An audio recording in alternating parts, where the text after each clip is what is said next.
and welcome to the Joint Planning and Zoning Board and Board of Commissioners meeting of March the 3rd, 2026. I am Briggs Simmons, the Planning and Zoning Chair. Prior to this meeting, announcements were posted and notices were sent to all board members, commissioners, staff, interested parties, and applicants to participate in this meeting. I will now turn the meeting over to Dr. Ramona Jackson-Jones to introduce and confirm the presence of our commissioners. Madam Chair. Thank you so much, Chairman Simmons. Good evening again. I'm Dr. Ramona Jackson-Jones, the Chairwoman of the Douglas County Board of Commissioners. And to my right is our Vice Chairman and District 4 Commissioner Mark Alcarez. And then to his right is Commissioner Mitchell, District 1. Then to his right is Commissioner of District 2, Commissioner Kenner Jones, and District 3, Martin Raxton. Thank you, Commissioner Martin Raxton, and all of you for being here tonight. With that being said, we do have a quorum. I'll yield the floor back to you. Thank you, Madam Chair. Also present, we have members of the Planning and Zoning Board, and at this point in time, I would like to welcome Frank Payne, our at-large member who's been appointed as our new Vice Chair.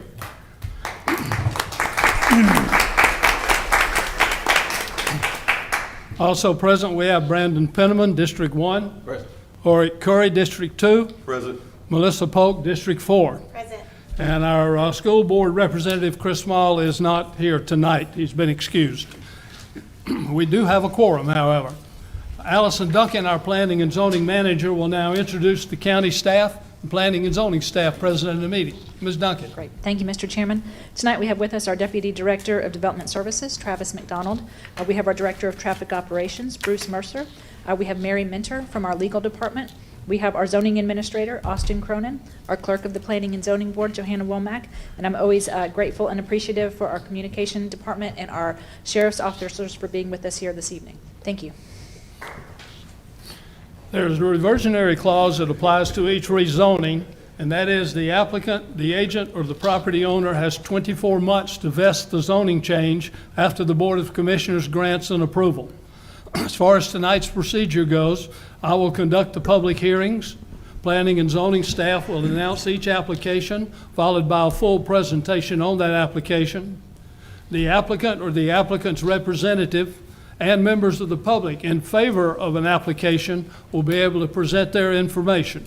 They will be allocated 2 minutes per person for a total time of 15 minutes to speak in favor of an application.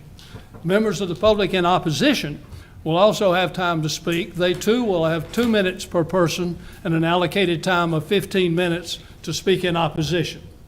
After the opposition completes their input or the time has elapsed, public hearing will be closed. At this point, the staff will clarify any points of the zoning case. If the staff is unable to answer the board's questions, the board will then ask the applicant for points of clarification. And this is not a time for the applicant to represent their case. Planning and Zoning Board will then entertain a motion.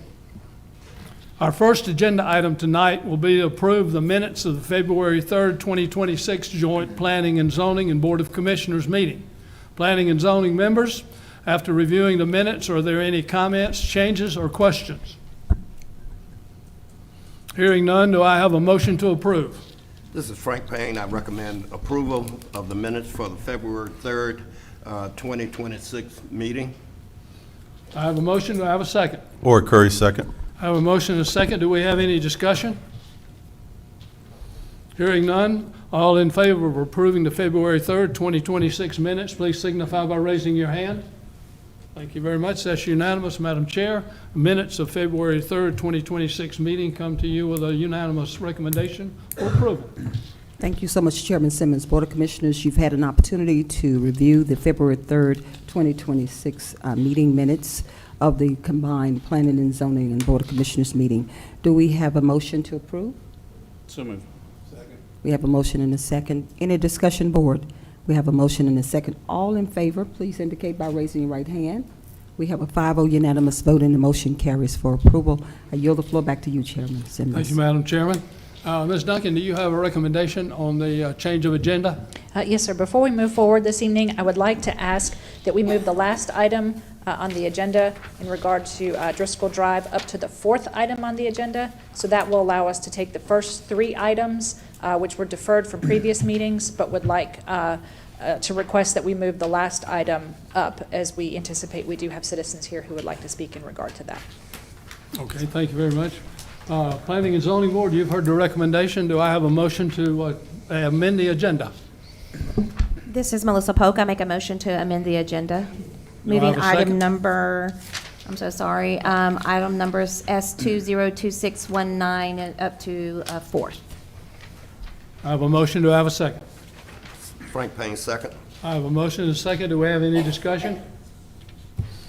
Hearing none, all in favor of the agenda change, please signify by raising your hand.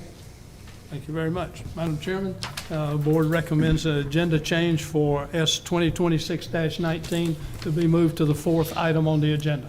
Thank you so much, Chairman Simmons, for those recommendations. Board of Commissioners, do we have a motion to amend the agenda to move S 2026-19 to the 4th spot? So move. Madam Chair, I'd like to make a motion to move S 2026-19 to the 4th item on the agenda. Second. We have a motion and a second. Any discussion, Board? We have a motion and a second. All in favor, please indicate by raising your right hand. We have a 5-0 unanimous vote with no opposition, and the motion carries. I yield the floor back to you. Thank you, Madam Chairman. And our first agenda item tonight, S 2025-13, which was deferred. Yes, sir. S 2025-13, this is a request from Big Power Developments 5 LLC. This is a request for a special use permit for a data center that will exceed 50,000 square feet, as well as a special use permit for an electrical substation. The property is located at 2250 Rock House Road, and this is in Commission District Number 2. So the current state of the property is undeveloped. There is a lake in the middle of this property. Many, many years ago, in anticipation of the expansion of Thornton Road, sometime in the late 80s, early 90s, there was a county-initiated zoning update that encompassed multiple parcels. That was how this parcel came to be designated as a light industrial restricted. Through the 2000s and the early 2010s, development in this area was largely characterized by logistics and warehouses uses. Recently, data centers have expanded into this area, and so the applicant is proposing to construct a new utility substation in a building that exceeds 50,000 square feet. They contend that they are not subject to any changes in the code that have happened. Specifically, we had a moratorium on data centers. They have showed a way that they can meet those current requirements, but they are contending that they are not subject to the requirements of any changes in data centers because this application was submitted to us in November of 2024. They have spent a number of months working on their application, revising it, and then most recently have come back and asked for several deferrals. But just wanted to make that note about their request since we did have the subsequent change in the code. We have reviewed the relevant code sections here, and again, no additional summary of prior zoning action other than that county-initiated rezoning back in the 90s. So this is, at the time it was submitted, in the Commerce Center future land use characterization and the data district character area. We have taken a look at several agency impact statements, and so there are comments that have been received by multiple departments, and those are included in your packet. So the primary concerns that the staff has in regard to this project are, first of all, its proximity to residential development, and I'll speak to that a little bit more when we pull up the zoning map. The second concern that we have is the location of the utility substation on the property. It's going to be very hard to screen the utility substation given where they're proposing to locate it on the property. And the third concern is primarily in regard to environmental impact, because as you'll see, when we analyze the criteria, there is a lake that is in the center of that property, and some of the site plans that we have received from the applicant are proposing to encroach upon that lake.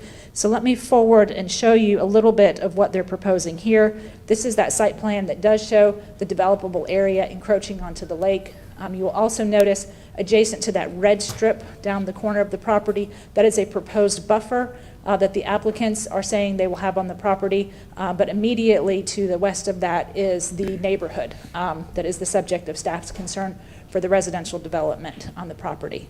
And then additionally, you will see where they're proposing to locate their substation. Might be a little bit easier to see on this image, but they are proposing a 5-acre substation on the property, which would be a significant impact to the view shed there along Rock House Road.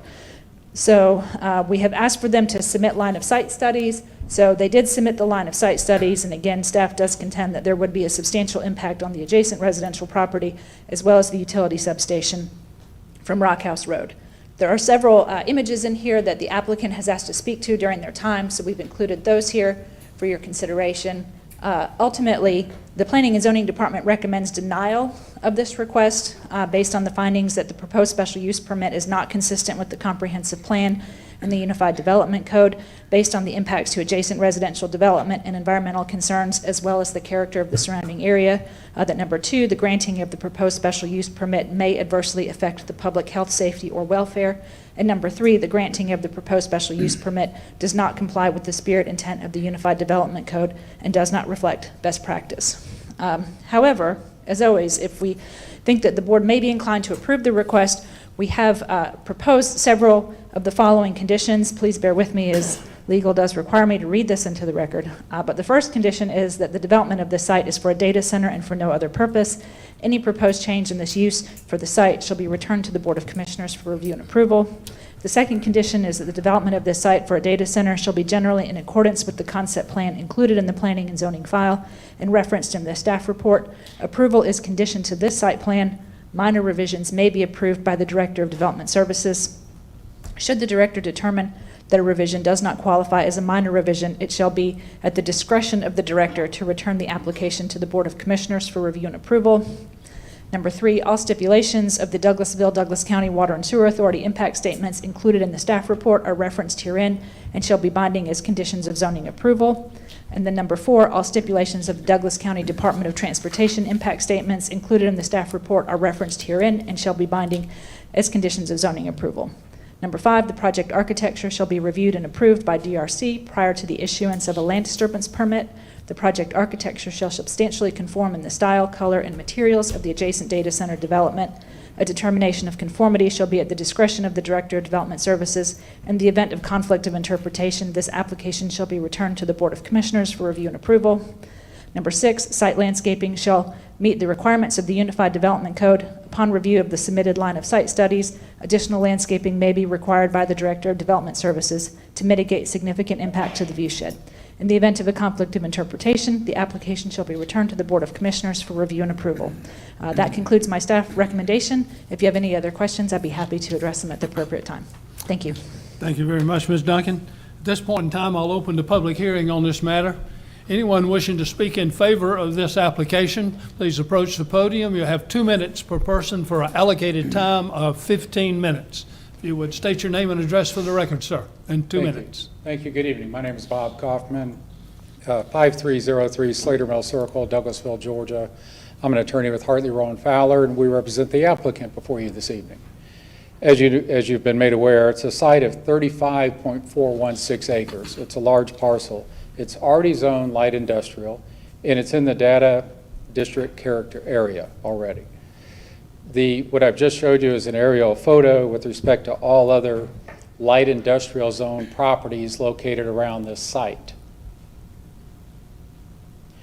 Here's an aerial photo with a site that shows properties that are in orange. They're already zoned for data center, and you'll see some that are right near our site. The next one are residential properties that have been recently rezoned for data centers. So as you may be aware, this application's been before the group before, but over the last several months we've met regularly with the folks of the Parkside Community Association, and we've entered into a community benefit agreement that is going to provide a significant sum to the HOA to improve their development, but also mitigate any potential impact from our development. The HOA representatives are here, and Malcolm Cole is the president. He's going to get up and speak in favor in just a minute. But there is a unanimous vote by their board to approve, to support our application. The county adopted Section 352 of the UDC after we filed the application, but we went ahead and modified the original site plan, added the 100-foot buffer. The size of the building's been reduced from 500,000 square feet down to about 332,000 square feet. The staff has 6 conditions of approval that you just heard. we'll agree to a seventh one, and that is that we have to comply with the community benefit agreement that we just signed with the Parkside Community Association. The engineer is Mr. John Wise. He's going to speak here in a second. Mr. Irby's here for the developer, and Mr. Cole will be up Okay. as well. That's your Thank 2 you. minutes. Anyone else wishing to speak? If you'd state your name and address for the record in 2 minutes. As John Wise with Paulson Mitchell Wise, with civil engineer on the project. My address is 85 Mill Street, Roswell, Georgia. I'm going to do this very briefly. I'd be happy to go through the site lines in detail after our allocated time. I also need to find them in the other way. Thank you. So we want to focus on a few things just real quickly. So as Ms. Duncan said, the west side of our site sits next to the residential. So on the west side, the red buffer you see here, there's actually a little bit, there's 50 more feet of that buffer that's not shown in red. So there's a 100-foot total buffer between us and the residential parcels. And then after that 100-foot undisturbed buffer that's heavily vegetated, we're also going to have slopes of at least 50 feet horizontally that are going to be planted with evergreen trees, heavily vegetated like you see here, the great giant arborvitaes, for example. Each one of these sight lines is from different parcels and residential properties. Again, I can come back up here if anybody has any questions about going through these, but essentially they all have the 100-foot buffer at a minimum undisturbed area in between the parcels and the building. And you can see as you go through these, that gets wider and wider as you go through the different properties. So the closest property is 385 feet, I believe, to the building. So within that 385 is a 100-foot undisturbed and an additional 50 feet of planted and sloped area. You also see that the elevations are different between the residential and the proposed building as well. Another point is the substation. So here's the sight line from Rock House. You'll see as you come off Rock House, come down the hill, the substation sits 25 to 30 feet below Rock House Road. So what we've proposed there is to come off Rock House with a short berm to help that elevation even more, and then line that entire slope between the roadway and the substation with those evergreen trees. Is that my 2 minutes? That's it. Okay, that was the most important part. So, Thank you very much. Again, happy to come back up. Don't go far, we'll probably have some questions. Anyone else wishing to speak in favor?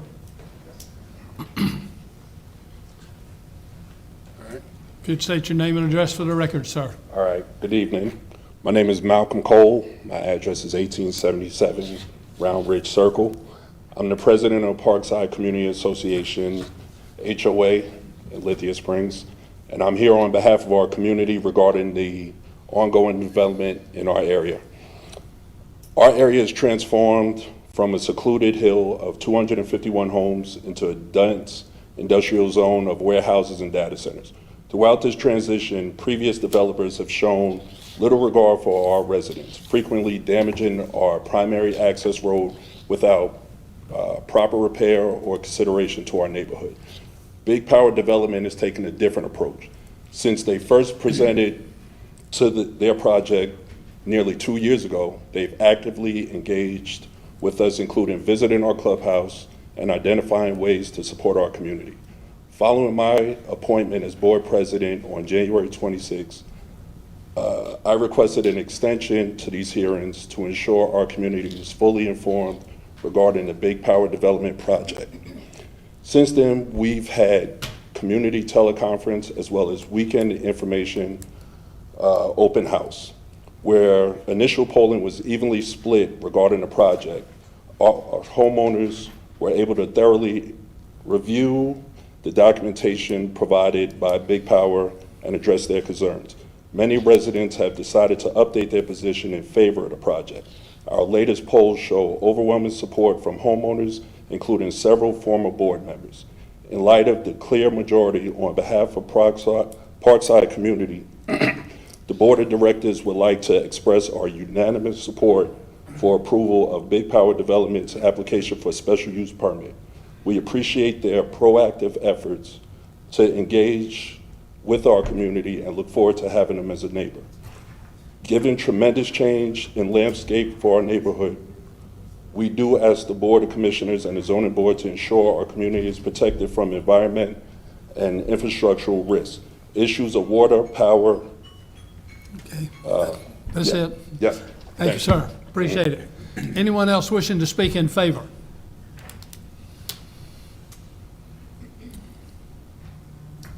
Hey, name and address in 2 minutes, sir. Yeah, Chris Irby. I'm at 137 Amherst Place, Atlanta, Georgia.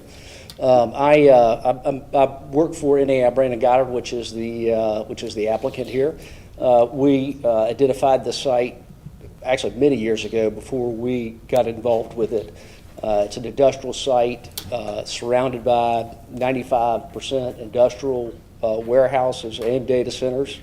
We're simply asking that you guys vote in favor for the SUP that we did not need a year ago, but are going through the process and trying to do everything that you guys want us to in favor. Thank you. Okay, thank you, sir. Anyone else wishing to speak in favor?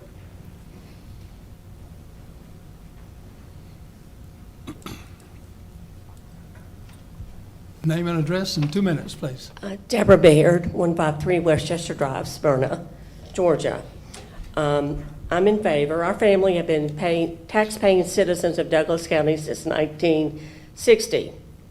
We lived on Factory Shows Road in Lithia Springs, which the county rezoned from residential to light industrial back in the late 70s to 80s. Our family goes back 4 generations in Douglas County. Starting around 10 years ago, several properties were sold for light industrial use with the county's approval as part of their master plans. We now need you to protect our interests while we're trying to sell our property for the highest and best use.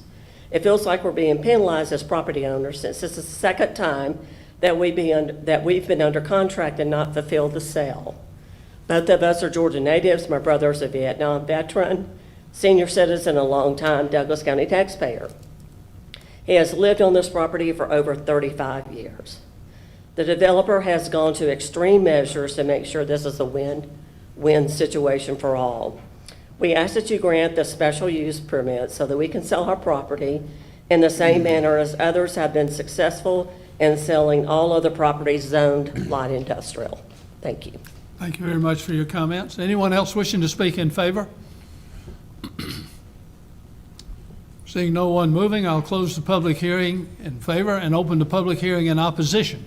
Anyone wishing to speak in opposition, please approach the podium.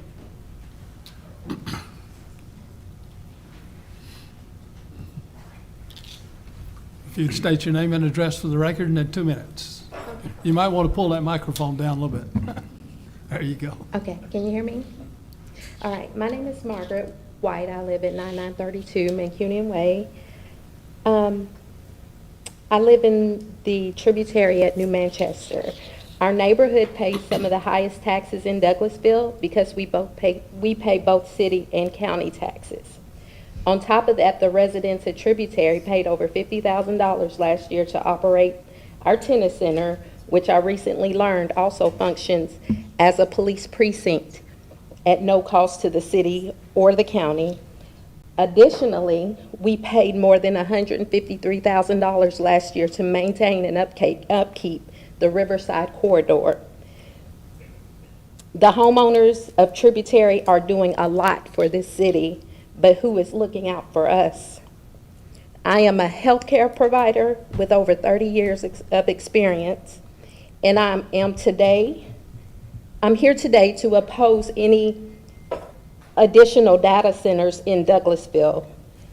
Just 3 miles from my home and 1 mile from the Tributary Riverbanks neighborhood on North River Road, companies like Microsoft, Align Data, DC Blocks, Flexentio, and Skanska already have 7 or 8 data center buildings that are built and under construction in that area. I'm concerned because research shows that data centers operations can contribute to serious health concerns, including cardiovascular stress like hypertension and neurological problems, especially in our children and in our elderly populations. I have read about respiratory conditions such as asthma becoming exacerbated because the air quality around our data centers are filled with diesel, particulate matter, and nitrous oxide. We also know data centers cause environmental and infrastructural strain on our water and power systems. Despite all of this, here we are under consideration tonight for yet another data center on Rock House Road. That's it. Okay. Sorry. Thank you. Anyone else wishing to speak in opposition? Name and address, please. Amy McCoy, 993A Ashton Old Road. I already timed this for 3 minutes, so I will try and race through this in 2 minutes. As a homeowner in the tributary community, a member of the board of directors, I'm here tonight regarding the cost allocation transparency related to the proposed data center development. As additional data centers are considered in and near our community, homeowners need clarity on how infrastructure and utility burdens are distributed between commercial entities and residential residents. Homeowners in the tributary contributed through the HOA assessments and what is called the covenants to share. Funding for landscaping, utilities, and shared infrastructure along the Riverside corridor. When large-scale commercial facilities are introduced into that framework, it is critical to confirm whether the parcels fall within the covenants to share structure, how the utility loads and infrastructure impacts are allocated, and whether intergovernmental agreements between the city and county affect the cost responsibility, and whether residential assessments could be directly or indirectly impacted. At this time, residents have not received clear documentation confirming how these cost responsibilities are structured. Without clarity, there is concerns how homeowners may be carrying infrastructure burdens that should be proportionately shared by the commercial beneficiaries. This is not an opposition to development. Economic growth and homeownership equity can coexist. I respectfully request that before final approvals move forward, the county provide public clarification regarding the parcel's legal status within the covenant to share and the allocation of infrastructure and utility costs between the residential and commercial users. Homeowners deserve clarity on who pays and how costs are distributed. If that was 2 minutes, whew, man. You're good. You're still good. Proud of me. Thank you. Thank you very much for your comments. Anyone else wishing to speak in opposition?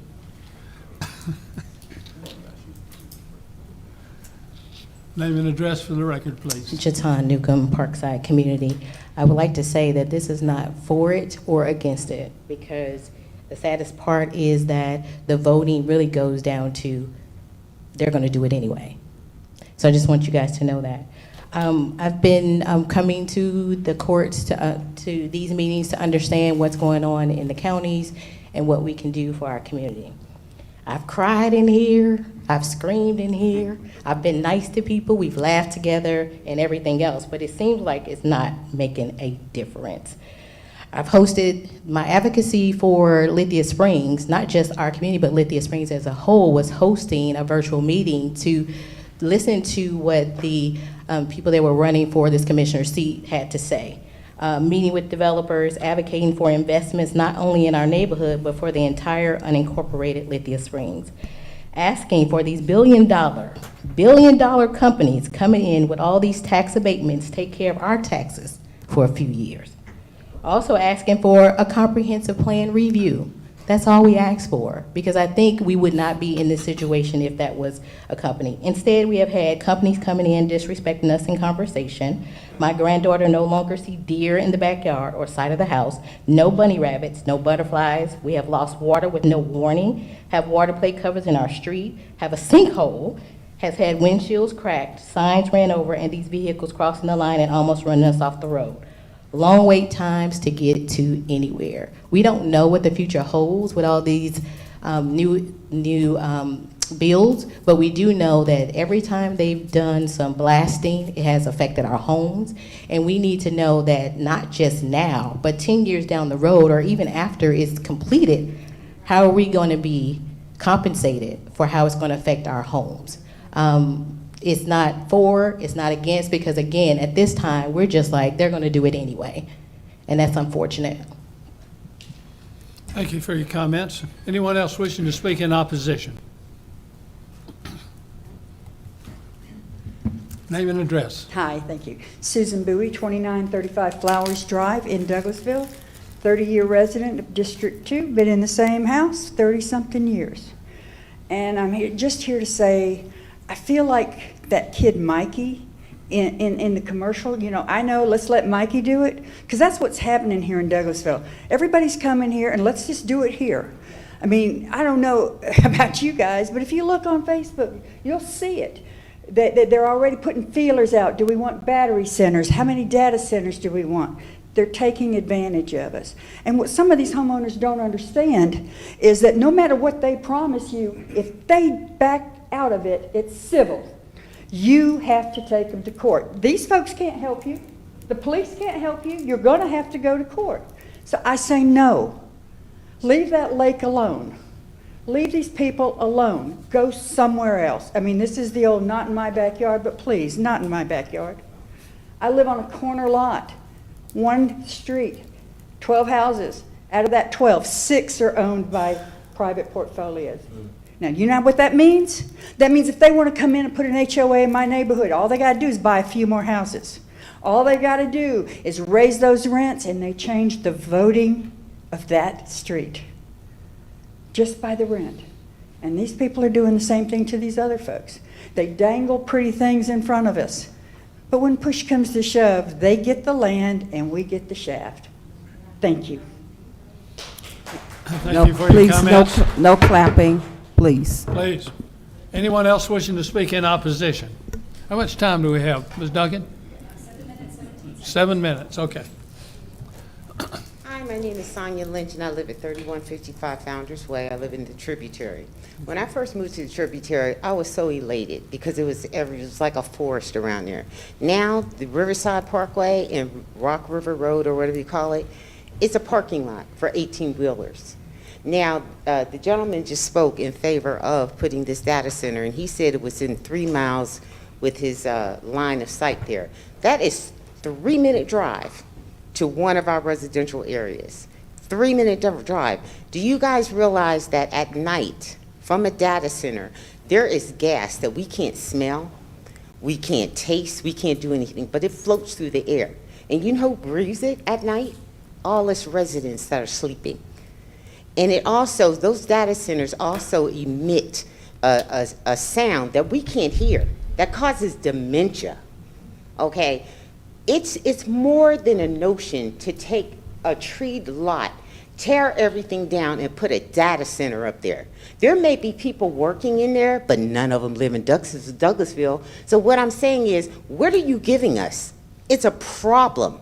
What's going to happen to my property value? I'm 67 years old. Sooner or later, I'm going to want to sell, and it's not going to be worth it anything because there's going to be people. I have a neighbor now that refuses to go fishing in the pond again. You know why? Because he saw a 2-headed snake and a 4-headed frog. Okay? No, this stuff is happening already. We also know that the water that goes through these systems, it goes through the data systems to keep them cold. Okay, to keep it cold in there. At night, that water goes through there, it has to be filtrated, and it's put right back out into our streams and our ponds. And guess who's drinking it? I am. Okay, did anyone do a study to see how it's going to affect us long term? No, it's all about getting money, it's all about millions of dollars. But you know what? In order to have somebody using the data, you have to have people that are alive and living. That's it. And that's all I have to say. Thank you very much. Next. Thank you. Sabina Kelly, Box 536, Winston. I've asked about the data centers before, and we did a moratorium, and I appreciate you for that. I didn't realize it didn't last long enough because as soon as y'all canceled the moratorium, we've been bombarded by data centers. That's not acceptable. My answers haven't been answered yet. How many employees does a working data center employ? Are they here in Douglas County? Do they live in Douglas County? Do they pay taxes in Douglas County? How much tax does the data center pay? They give us all these promises about they're going to do the parks and the schools and give money. And so far, we haven't seen anything happen with what they've said they're going to do. Students haven't been taught anything. They're not working for the data centers. It's all about the big people that get their money for their bonuses because they got the data center to come through in Douglas County. Douglas County has enough data centers. I say no to data centers, do a moratorium until they're all gone. And besides that, I don't know when the parcels, I guess the other lady said in the 70s and 80s, we were designated for data centers. I say I would appreciate the commissioners and the board getting together and rearranging that and leaving it more to residential and getting rid of data center and light industrial. Thank you. Thank you for your comments. Next person, please. Name and address. Hi, Philip White, 713 Rock Hill Parkway. Live in the Parkside neighborhood. I want to say that most of the people that spoke for it did not live anywhere nearby. Most of the people speaking against are neighbors of us. We're all concerned about the noise, the traffic, the water usage, pollution. This is our main drainage of the whole area, is this lake. There's a big swamp next to it. They're proposing to pave over that and encroach on the lake. We're all worried about what's going to happen to the water running right behind our houses. The cell service is already bad because of all the new power lines that have gone up. We're worried about more of that right next to the neighborhood. Health problems, ongoing, noise from the generators, diesel generators. This is a 2-story data center, which means it's over 60 feet tall. That's obviously going to be seen by anyone nearby. Right now they're building a large AWS data center. They're blasting this area. This area of Douglas County is a big ridge. It's a beautiful place right next to Sweetwater Creek State Park. That's why we're called Parkside. They're destroying that. They're blasting the highest points around, flattening it to make giant warehouses. They're about to take this lake, do the same thing. Seems like Article 3, Section 352, that they're violating the spirit of the law, if maybe not to the finest point, but it certainly seems like they're building next to a residential area, right next to my home. Seems like that should not be allowed. Thank you for your comments. Next person.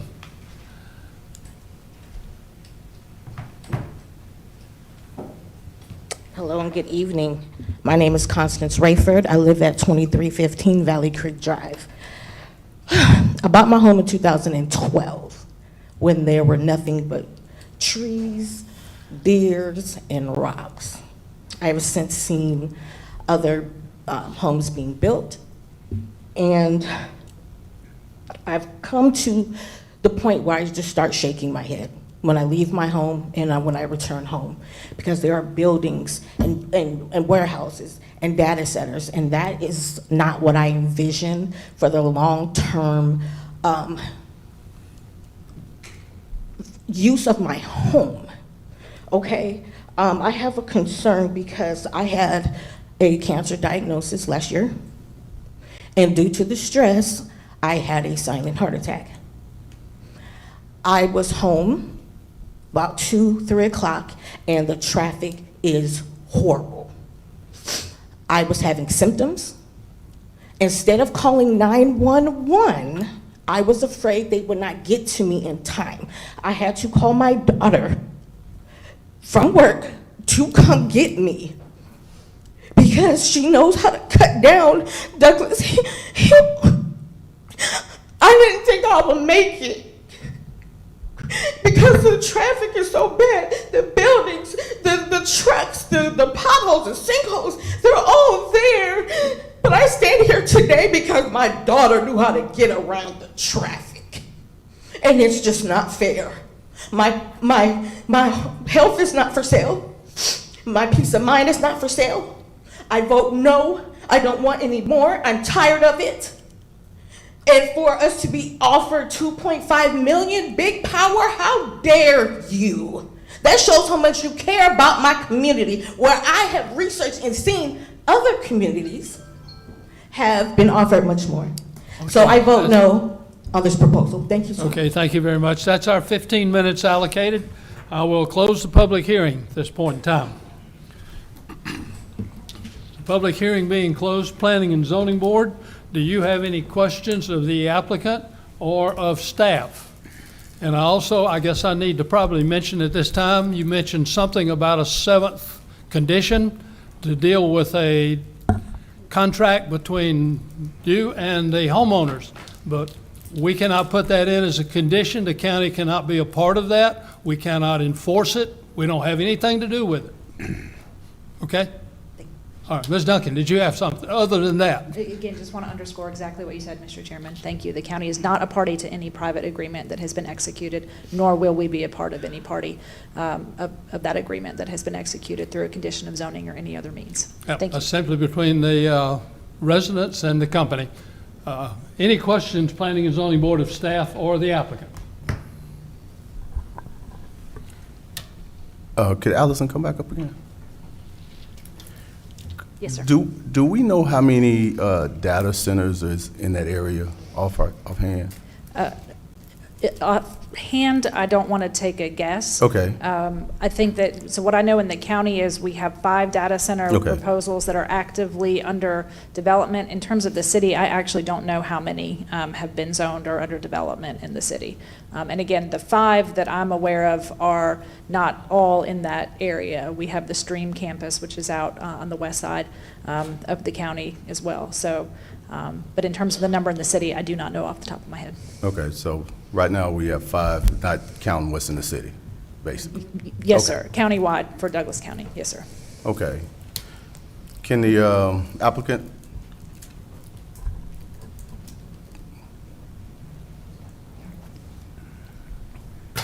Yes. So you've heard the concerns of the residents that Yes. live in that community. Yep. And I know about HOA, because I sit on one. So when you make the decision on this, are you really considering the people who are in that area based on some of the things that are going on? Because you're right near a lake, which provides services, and because you are requesting more based off the amount, and planning and zoning is in the process of denying this, what is your concerns of why you think that we should really consider having another data center in this district? I suppose that's a great question. We're simply taking, I guess, the law and the zoning that you guys set forth in your future land use plan, in your comprehensive plan, and we've taken a property that's zoned industrial, that we've actually looked at doing traditional spec warehousing in the past on it.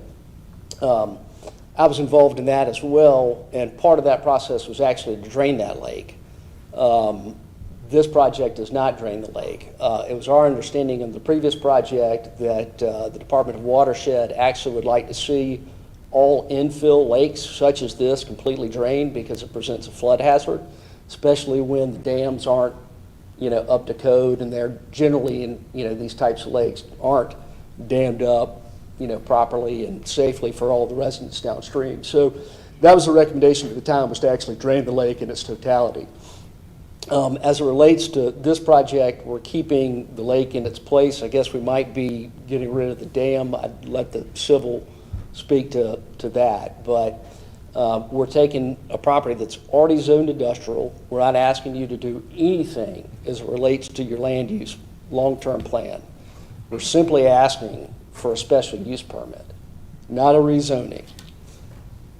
So I guess I don't know if that answers your question or not, but what we're doing is actually in the county's designated use for this piece of property.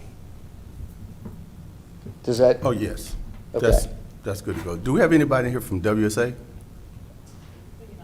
No WSA? Anybody from Georgia Power or Utility? I have no other questions. Any other questions, Planning and Zoning Board? I have a couple of questions. My concern is that of the residents, the environmental impact. There were some major concerns that they had. How have you addressed those concerns? As it relates to specifically to environmental problems? Yes. I guess I don't have a good answer to that, other than to say what we are proposing to do is within line of the developments that are already in place. So any traffic, any noise, any of that kind of stuff, we're not adding to it. It already exists. Especially the Amazon deal across the street, we're a very, very small project as it relates to that. It's probably going to be the smallest data center project that you guys will see in the county at 30 acres. I guess my major concern is the air quality, water. You know, have any plans on trying to address those issues? Mike, do you have any? Do you guys have any comments on that? Thank you. So your question, Mike Lash, CBRE. Thank you for letting me speak. So you're saying questions on environmentals for Yes. water and for air quality? Yes. Okay. So data centers, obviously, they have backup generators. Those backup generators are the things that would create the air pollution. Those are only ran every so often in a maintenance window to make sure they're still working. Those are completely backed up. Greystone Power is the utility of choice here, and they're going to build power to the site that would allow for a primary and a backup power. So there's really no reason for those generators other than a backup to the backup in case there's a catastrophic failure. Okay. And then on the water, I know nobody's here with WSA, but we have met with them, and we're going to abide by the amount of water and sewer that they have available, and that's a non-evaporative closed-loop system that we're willing to put into this system to be able to not put extra burden on the water system. Okay, thank you. How you? Any other questions? Hearing none, Madam Chairman, I'll throw it to the Board of Commissioners for questions you folks may have. Thank you so much, Chairman Simmons. Board of Commissioners, we have any questions? Okay. You have the floor, Commissioner Thank you, Kenner Madam Jones. So to answer Mr. Curry's question, we have Google, Stack, T5, DC Blocks, Switch, Flex Central, Microsoft, AWS, and Southwire, all immediately surrounding the same neighborhood that we continue to come back and talk about over and over and over again. So I got in my car last week and decided I was going to drive around just to see what the conditions were like now that some of the data centers have been fully built out and construction is closed out. I almost got hit twice. So it is extremely concerning to me that someone would continue to have a line of sight issue and think that it is appropriate to go forward with that particular special use permit request. And I drive a Suburban. It is very easily visible. I have no idea what people that are driving a Nissan Versa or a Honda Civic are doing over there. In addition, it took me 12 minutes to get from Riverside to the end of Rock House Road because I had to wait through the flagger changes twice. So even if the data center itself is not going to have permanent traffic implications, they take 5 to 10 years to build. So that is 10 years of construction that these people are going to have to deal with, and it's unacceptable. You can't even get down Douglas Hills at this point. And then we have passed at least one ordinance since I have been on the board. I believe that there was one that was already in place when Commissioner Robinson was still here that prohibited trucks from using specific streets, but guess what? They were on the road when I was over there, so they're clearly not following those provisions. So I don't know how staff recommends denial. They've demonstrated that this is a critical issue that's going to impact public health and safety. I would just ask that my fellow commissioners join in a denial of this project because it's unacceptable. And unless the community agreement is at this point to buy these people out of their houses, I have no idea what else you do to make this even remotely close to beneficial for them. That makes no sense. I yield back, Madam Chair. Okay, thank you so much, Commissioner Kenner Jones. Any other comments or remarks, Board? Okay, I have a few. We certainly echo your concerns, Commissioner Kenner Jones. We have our fair share. We've done our due diligence, and of course, the safety of our citizens is just important. You cannot buy health. You can buy everything else, but you just can't buy health. That's my world. So I'm listening to some of the things such as hypertension, cardiovascular disease, asthma, as a result of the diesel particulate matters concerns me deeply. Especially you have two-headed snakes and four-headed frogs. I'm a little nervous. What's causing that? So anyway, with that being said, Commissioner Kenneth Jones, I do echo your concerns, and certainly you can count me in. All right, I'll yield the floor to you. Thank you, Madam Chair. Planning and Zoning Board, you've heard the discussion. Do I have a motion on S 2025-13? Board Curry, I make a motion that we request to deny the request for a special use permit for a data center exceeding 5,000 square feet and electrical substation located at 2050 Rock House Road. I have a motion. Do I have a second? Frank Payne, second. Do we have any discussion, Board? Hearing none, I'll call for the vote. All in favor of the motion to deny S 2025-13, please signify by raising your hand. Thank you very much. That's unanimous. Madam Chair, S 2025-13 comes to you with a unanimous recommendation for denial. Thank you so much, Chairman Simmons. Board of Commissioners, you've heard all the questions and answers. Do we have a motion? Madam Chair, I make a motion to deny agenda item S 2025-13. Second. Okay, we have a motion and a second. Any discussion, Board? We have a motion and a second. All in favor of denial, please indicate by raising your right hand. Okay, we have a 5-0 unanimous vote and the motion carries. I yield the floor back to you, Chairman Simmons. Thank you very much, Madam Chairman. Our next agenda item, please, is we may want to take about 2 minutes to let folks leave. If you would leave quietly and quickly, please, we have other business.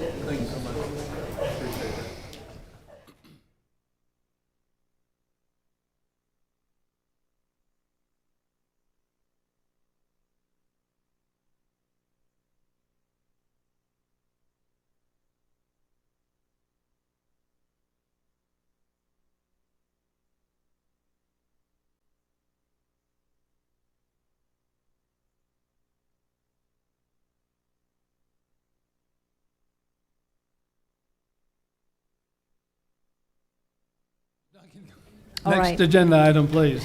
Thank you, Mr. Chairman. The next item on the agenda is Z 2026-07. This was also deferred from the February meeting. We have had the public hearing on this, so want to just bring you up to speed. There was some concerns about, raised by our code enforcement department about current issues on the property. I should probably back up and remind you that what we're seeing here today is a request for rezoning to a residential high density. So this is a 97-unit townhome community. It's located off Veterans Memorial Highway. It was before you previously, and this request was denied several months ago. The applicant has brought it back. They have made all of the changes requested by staff.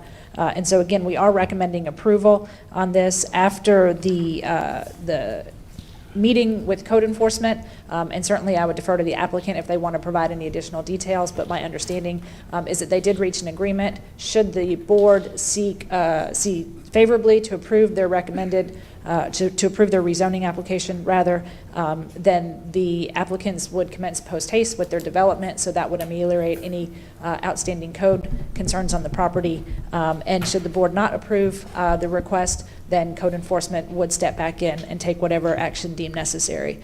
So just want to remind you that it is still very much the recommendation of the Planning and Zoning Department that this application be approved with the condition. So again, the findings are that the proposed use would not modify the comprehensive plan or the intent, purpose, or spirit of the Unified Development Code. The proposed use would not adversely affect the public health, safety, or welfare. And number 3, the proposed use would provide a transition from commercial and industrial by right uses that may generate unanticipated offsite impacts. So we did have the approval. We do request that one condition go with the approval. Specifically, the approval shall be for a townhome development only. A change in the type of housing units offered from townhomes to another housing type would require resubmission of a site plan for review and approval before the Board of Commissioners. And that concludes my recommendation, other than deferring to the applicant if they have anything that they need to share subsequent to the meeting with the Code Enforcement Department. Thank you. Thank you very much, Ms. Duncan. Would the applicant like to add anything at this point in time? Sorry. Good afternoon, good evening. My name is Henry Bailey at 3630 Peachtree Road Northeast, Clark Hill. As following the meeting that we had on February 2nd of this year, my client immediately got the contact information for the code enforcement officer, met him on the site the very next day to walk the site to ensure that there were no issues that were prevailing on the site from a code enforcement standpoint.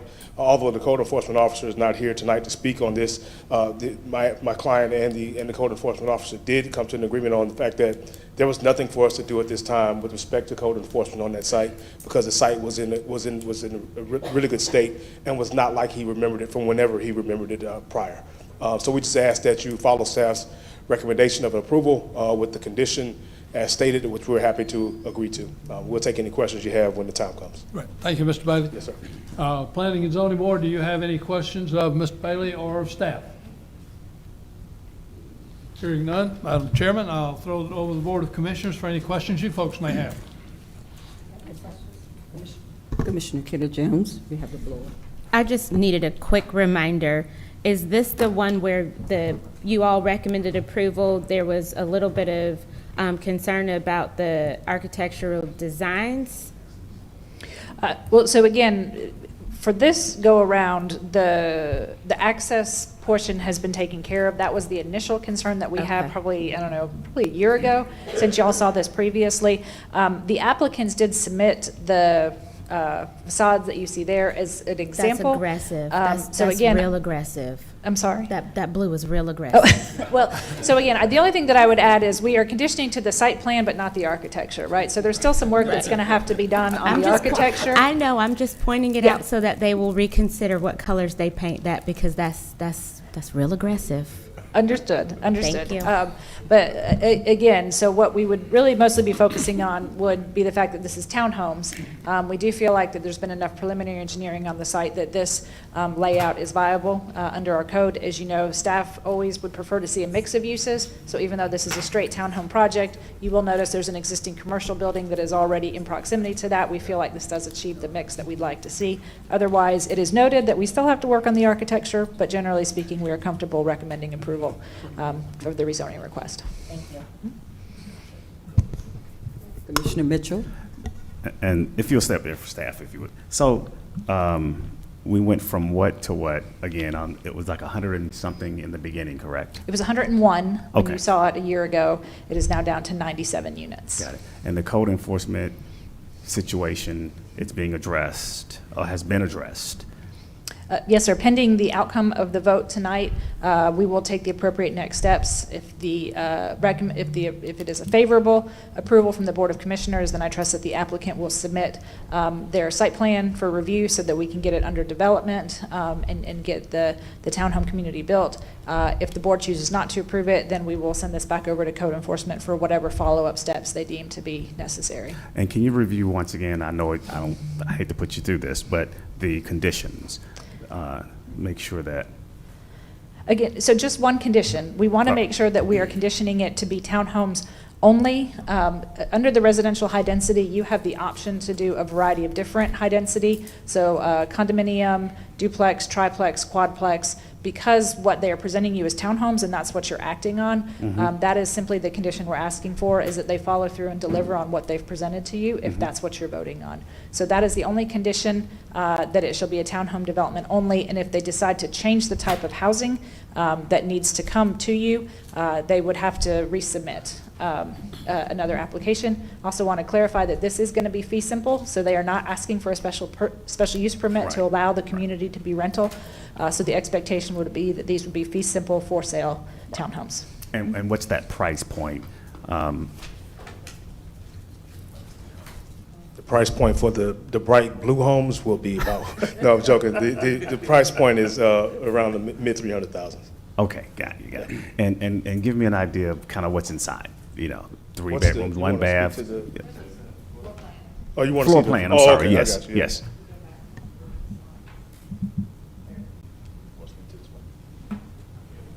Oh, you don't have to. Yeah. You want us to add any color commentary to that? Leave that alone, These are mostly going to be 3-2s. 3-2s? Yes, sir. Okay, got it. And you will consider the color. Okay, all right. I'll take recommendations. Okay, now, listen, we can't even, you do what you do. And correct me if I'm wrong, we're now coming off of 78 now, not that side street. Yes, sir. Okay, because I think that was the biggest concern, and was. especially with staff and all that good stuff. So, what kind of improvements will be asked, decel lanes and all that good stuff off of 78 that's going to be required of you guys to pull off? The DOT will require a decel lane. Fortunately, there's a good start already because of the proximity of that commercial building. There's already somewhat of a decel lane, so they will require that. It's in the highway overlay, so there'll be some county required improvements as well. So landscaping, fencing, those kind of things. So is that going to be, and I don't know if staff may answer this question with you, but is that going to be a part of what staff or the county will have to pull off, or is it all on your development It will be as a requirement? Yes. Do you want to answer? Okay. Yeah, so again, Bruce Mercer from DOT is here if you would like him to speak specifically to If the you would. required Yes. road improvements, but all of the other requirements are coming straight from what is required under the Unified Development Code. And so that would be all of the regular landscaping, sidewalk, things of that nature that are required under the highway corridor overlay, and I'll let Bruce speak to improvements. And I just want to add to that, though, just, I guess what I want to know is kind of if there's any cost to the county in these improvements. No, sir, there would not be any cost to the Okay, county in these okay. improvements. But- and I'll let Bruce- Yes, if you would, please. Good evening. Good evening, yes. The DRC committee will look at these plans, and we've looked at them multiple times before. There's no cost to the county whatsoever. There will be a deceleration lane, curb gutter, sidewalk, et cetera, like every other project, and that's part of the DRC and UDC code requirements. How far would the sidewalks go? Excuse me? Sidewalks, you said. Oh, yes. How Sidewalks. far? The code mandates that it's along the entire property frontage. Okay. So that's what we're restricted to impose. Right. And so that's what we'll be looking at. But them being good, Oh, excuse me, and then always on both sides of each street, yeah. Got it. The entire interior street will have sidewalks on both sides. got it. Okay, so that's inside, but outside, now, so we're saying Along the frontage of the property, correct. 78. If it has 300 foot of frontage, you'll have 300 foot of sidewalk along 78. Got it. Right. And not that it needs more, but is there, from your site view on this project, and can we pull back up the layout, the site, so I can kind of see, get an idea of that sidewalk? Is that what you want to see? Yeah. So with the sidewalks on 78, I get the internal. Yeah, there's a very small area. You can see over on the right where the driveway access comes in. There's sidewalk along the front, he's showing it there. And then actually, there's property to the west. You have to skip the existing commercial development, and then there's property along frontage that's further west along there that will also receive sidewalk. So the frontage of the entire development, if I'm hearing you correctly? Of The sidewalks on 78. This particular development. Yeah. Okay. Yes. Okay. And I think I saw garages on these townhomes. And thank you. Yeah. I did. I think I saw some. Yep. Yes. Okay. 1, 2, just. All one-car garages. Oh, 1-car garages. Okay. All right. Okay. All righty.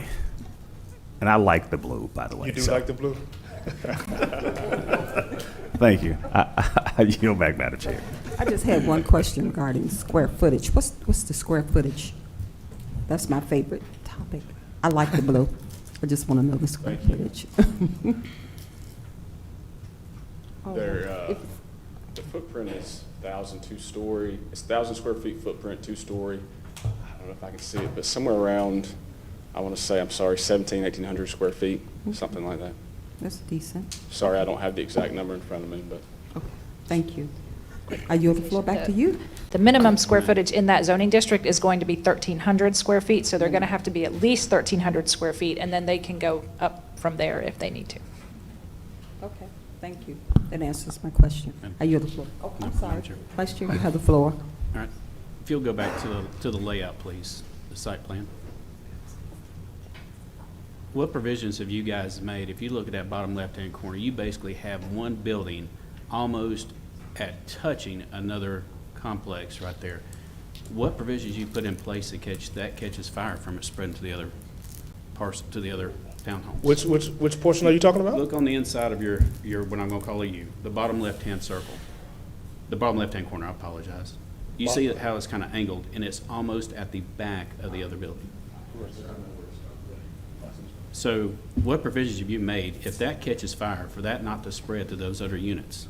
There is no building that's closer to another than 30 feet. That's the minimum separation, and that meets the requirement. It may, to scale, look like it's closer than that. The property lines, the black property lines are almost touching, but the buildings will be minimum 30 feet from each other. So and that would be pretty typical for a townhome development. So that one point in that bottom left-hand corner, that's 30 feet from that building to that other building.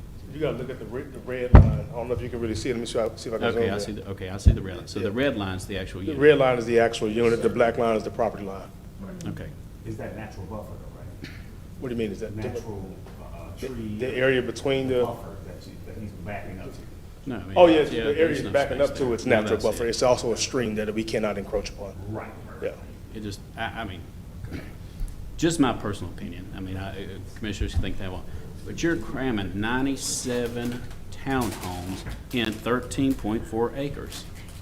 I mean, that's like if you calculate it out per home, if you was to break it up, that's like 1/8 of an acre per house. I mean, just my opinion, I'm so sick and tired of seeing all this crammed in onto one small lot. And the congestion is gonna add out there on Veterans Memorial Highway. I drive past that quite a few times during the day, and that can get absolutely backed up. So, I mean, just my personal opinion, I would like to see something else done with this. That is just cramming it all in to get everything that you can do. So, Allison, may I please? Yes, sir. What would they have to do? Say those units aren't selling. What would they have to do if they wanted to turn around and turn those into rentals? That would have to come back to the Board of Commissioners for a special use permit for a straight-to-rent community if 90%, I mean, basically you can rent up to 10%, without having to come back to the Board of Commissioners, but if they wanted to do the whole community or in excess of 90%, it would have to come back to the Board of Commissioners for a special use permit approval. Okay. So what if they wanted to do 40%? So again, they would not have the option to be able to do Okay. 40%. They would have to, they would have, and maybe I stated that incorrectly, but, they can do up to 10% without having to do the special use permit, but anything over that, they would have to do the special use permit. Okay, I yield, Madam Chair. Okay, thank you. Any other questions? All right, I yield the floor back to you, Chairman Simmons. Thank you, Madam Chair. Board of Planning and Zoning Board, you've heard the discussion, the questions, and the recommendations. Do I have a motion on S 2026-07? This is Frank Payne. I recommend approval of Z 2026-07, a request for rezoning for residential low density, heavy commercial, general commercial, and light industrial to residential high density for a townhouse community located on Veteran Memorial Highway. Second. With the conditions and findings. Second. I have a motion and a second. Do we have any discussion? Hearing none, I'll call for a vote. All in favor of approving Z 2026-07 as stated, please signify by raising your hand. All opposed? Thank you very much. Madam Chairman, Z 2026-07 comes to you with a recommendation for approval as read into the record with conditions. Thank you so much, Chairman Simmons. Board of Commissioners, you've heard all the questions and answers. Do we have a motion? Yes, Madam Chair, I'd like to make a motion for approval of Z 2026-07 in the form of a motion for approval with the said finding and conditions added. Okay, we have a motion and a second. Any discussion, board? We have a motion and a second. All in favor, please indicate by raising your right hand. All opposed, raise your right hand. We have 4-1 vote, and the motion carries. Thank you. I'll yield the floor back to you, Chairman Simmons. Thank you very much, Mr. Forlow. Mr. Bailey, good luck. Next agenda item, All please. right. Ms. Duncan, you're up again. Next agenda item is S 2026-08. This is Black Horse LLC. You will recall this was also deferred at the last meeting. This is a request for rezoning from heavy commercial with conditions just to a straight heavy commercial and a special use permit to allow a self-storage facility. This is in Commission District Number 4. I will not revisit the entire application again. I will share with you the site plan, and the applicant is here and can speak more to the site plan. This has been before you previously. This was denied previously. The applicant came back. They've done some work on their site plan. They've done some work on their architecture. And so that's what you see there before you. You had asked at the last meeting to defer so that we could bring you more information from their market study. So the applicant did supply their market study. It does indicate a favorable recommendation for being able to find a market for these units. I will certainly defer to the applicant to speak further about that. We also did a little bit of research to try to pull locations of the self-storage units, and so what you see here is a location, the blue diamonds are the location of where we have self-storage units already in Douglas County.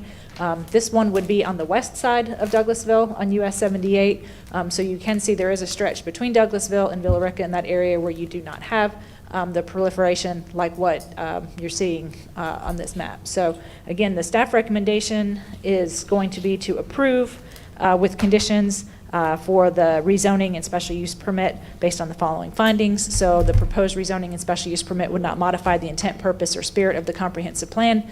And number 2, the proposed rezoning and special use permit would not adversely affect the public health, safety, and welfare. And again, in regard to the conditions, the applicant is required to attend the Development Review Committee if the Board of Commissioners are inclined to approve the use. Applicant is required to apply for the land disturbance permit within 1 year of approval. And the applicant is conditioned to the site plan dated January 20th, 2026, and included in the file for the application. So this includes the site and the site plan and the architectural plan depicted herein. And then our 4th condition, unless otherwise determined by the county arborist, the project should be required to install a 20-foot landscape strip with 3 canopy trees, 3 understory trees, 2 evergreen coniferous trees, and 18 shrubs per 100 feet of linear frontage, and the requirement for a 3-rail fence with brick supporting columns per Article 4, Division 4, Section 423(5)(a). That concludes my recommendation, and I'm happy to answer any other questions. I believe the applicant is here if you would also like to specifically ask about the market study that was submitted. Thank you. Thank you, Ms. Duncan. And since we've already had the public hearing on this matter, we'll not hold a public hearing tonight. Planning and Zoning Board, do you have any questions of the applicant or of staff? I'd ask the applicant if he would like to make any comments. Okay, thank you very much. Hearing none, Madam Chair, I'll throw it over Board of Commissioners for any questions and comments you folks may have. Right. Board of Commissioners, do we have any questions? Okay, Commissioner Kenna Jones, you have the floor. Are the folks that did the market study here? No, I do not believe they are here, but the applicant is here and can speak in regard to any questions you may have. I do have just a couple.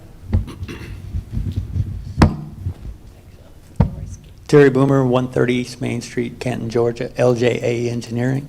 Happy to answer any questions that I can. I did not prepare the study. I read it, and it took me a couple of days to read. It's a long, lengthy study, but they did a very comprehensive job. So I read the study, and it says that it is marginally favorable. And then I saw that they have 3 different designations of what favorable can mean: marginal, favorable, or highly favorable. So what makes this particular location only marginally favorable? Well, the marginally favorable, in my opinion, comes from the fact that there are other facilities that are offered, but none like this. This is all internal, climate controlled. It's not warehouse, it's not pull-up, it's not boat dock outside storage, it's not a noisy environment. So the marginally favorable is the lack of density in that neighborhood, that is in that corridor that is growing. And we are anticipating the growth in Douglas County, in your county, and the city in Winston to fulfill that need. The need being whether it be a baby boomer like myself or the elderly or a college student or the military or the contractor, the general business. Those needs for climate controlled that'll take care of the mold and facilitate the other items that the warehouses don't. It will make this, in my opinion, more than marginally a need, if you will. And then I saw that it was saying that in terms of this particular location and use, that it is like a type B. Right, property. a type B project for a type B facility. So the type B area in the marginally approvable or allowable or successful all go hand in hand because it's a new test pit in the western side that isn't there today. We're going to be the first one in and the first one to come, and we think that we will generate the market once we're up and running. And so in the event, because it is lower density, there's already folks using storage facilities elsewhere. If you all are not able to lease this space out, what is your plan for that? Well, I don't have that plan. I never consider the failure end of it. We're investing $7 million in construction costs on the site infrastructure, and that's without the cost of the real estate. So I don't believe that we want, and then the soft costs that he's done with the architecture and the building contractor, design plans, and myself as well. I don't believe that we're going to invest the $7 million cost for a losing $7 million to start, budget overruns, contingencies up to $8 million. I think that we've got a pretty solid market study. We looked for the property that was already zoned, already had the conditions available to us, and those were outlaid in 2008. And he did his due diligence, and I think he exercised his standard of care to make sure that his board holders, his bank, whoever the investors are, has a successful project. Thank you. I have no further questions, Thank you. Madam Chair. Thank you. Oh, okay, thank you so much. Commissioner Kenner Jones, Vice Chair, you have the floor. So a couple of weeks ago, I called because there actually is 2 indoor complete storage facilities. Matter of fact, one just got built right there at the beginning of Highway 5 and 78 heading back towards I-20, and around the other side, there is another one, all climate-controlled storage facility. And there was no problem if I wanted to rent one tomorrow. They have plenty of vacancies. So I called on the other side down there near Villa Rica, and they also have plenty of vacancies. Well, also is climate-controlled. So I just don't understand the desire in such a rural area. I don't see where that market study, as it did, as Commissioner Kenner Jones did say, marginally favorable. I mean, I just don't understand the fit, and I don't understand the reasoning for right there when we are inundated with storage units all over this county, and some just a few miles one way from this facility and a few miles from the other facility, the other direction, east and west.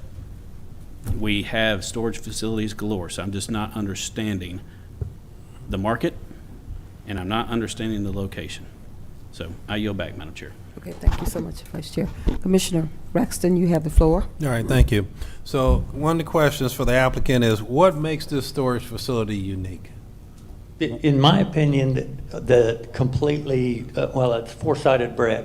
We're going to invest in a product that has aesthetically pleasing. It's cambered, it's secure. We've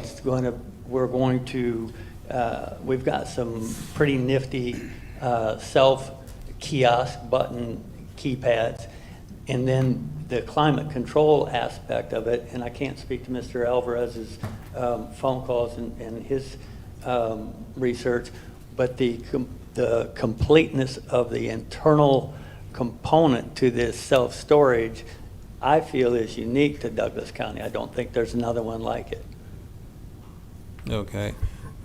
And you're talking about the physical storage? You're talking about the Well, the bricks? physical, yeah, the physical is going to me, bring the appeal because we're all internal. I don't have, if you read some of the studies out there, if I've got drive-up doors in warehouses, those are susceptible to crime. And I'm going to be all internal through locked gates and locked doors, and we're cameraed.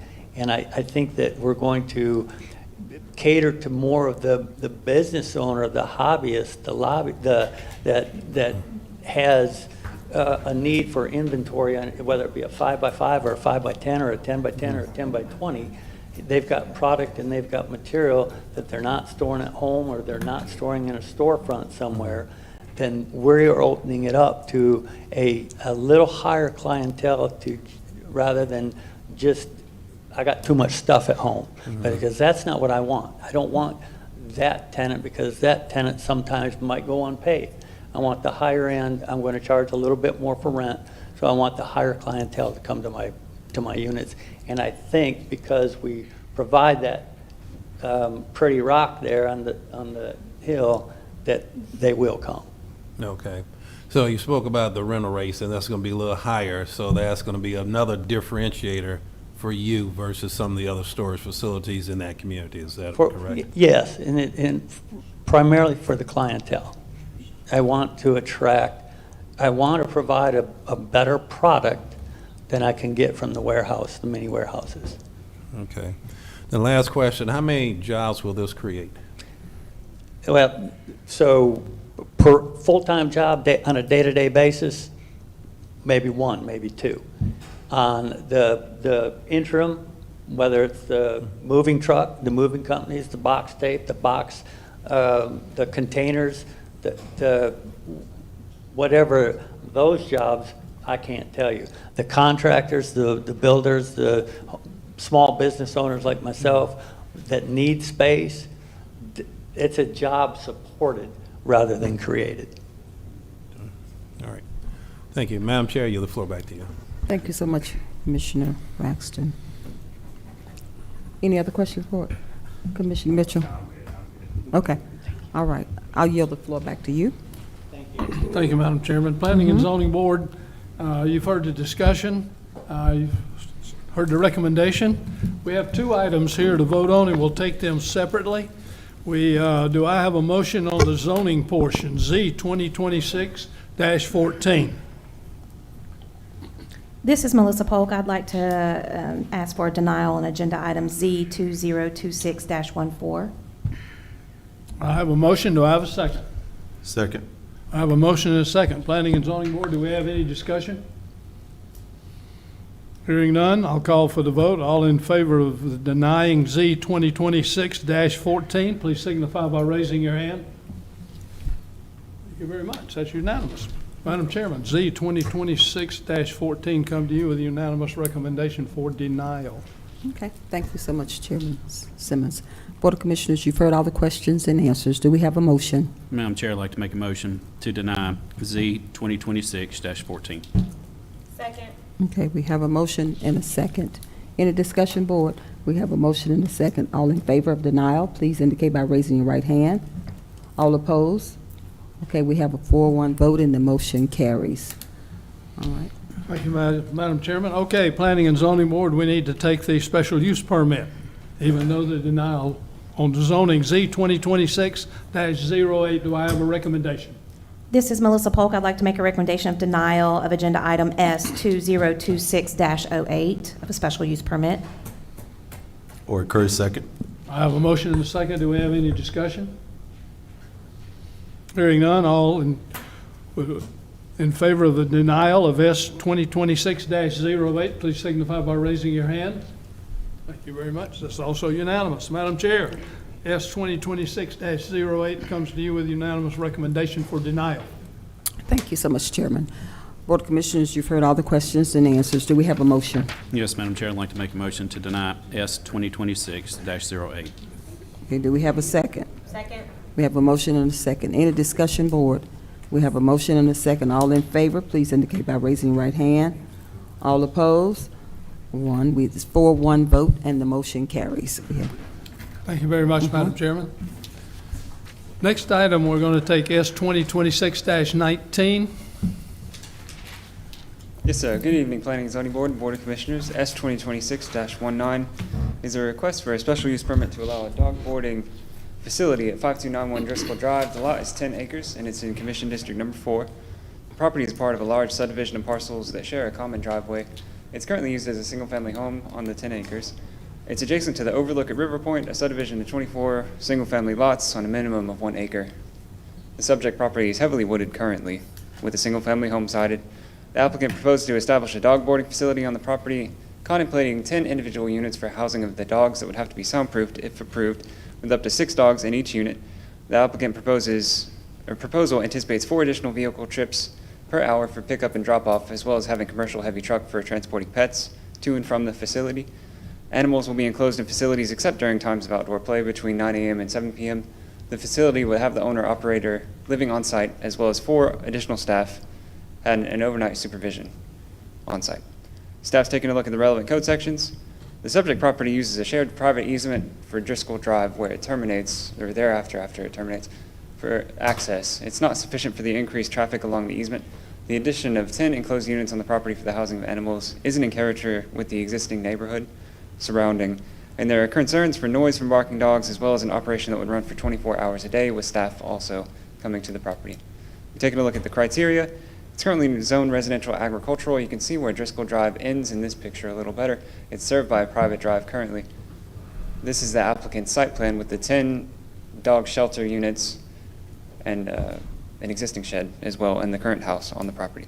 Staff's recommending denial of the special use permit based upon the findings that the use will modify the intent, purpose, or spirit of the comprehensive plan. The use will adversely affect the public health, safety, and welfare, and the proposal offers an intensity of scale not contemplated without commensurate infrastructure improvements to the private driveway to improve its Douglas County public road standards and any additional measures to mitigate off-site impacts. That concludes my presentation. I'll be happy to answer any questions. Thank you, Mr. Cronin.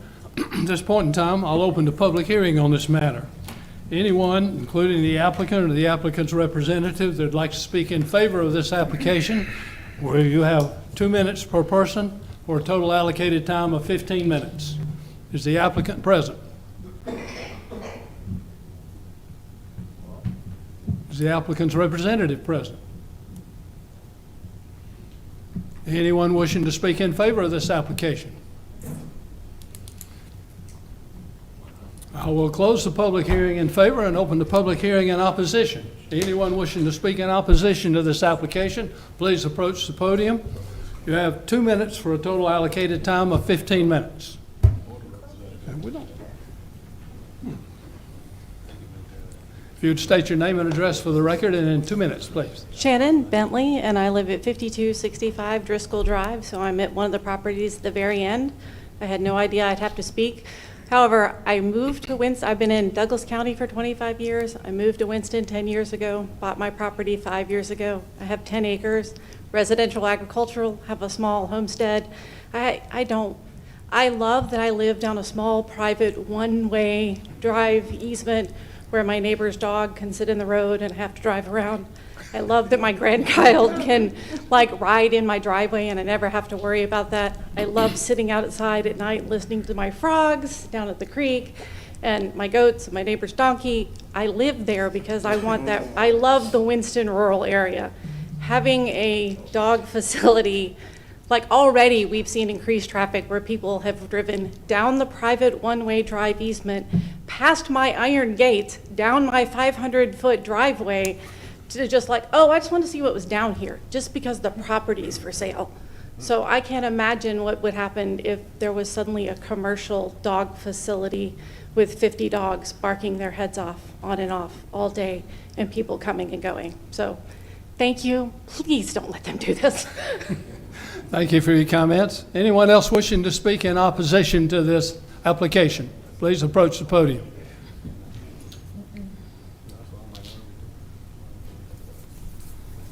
You'd state your name and address for the record, sir. 2 minutes. Mark Sloan, 5340 Pinnacle Point.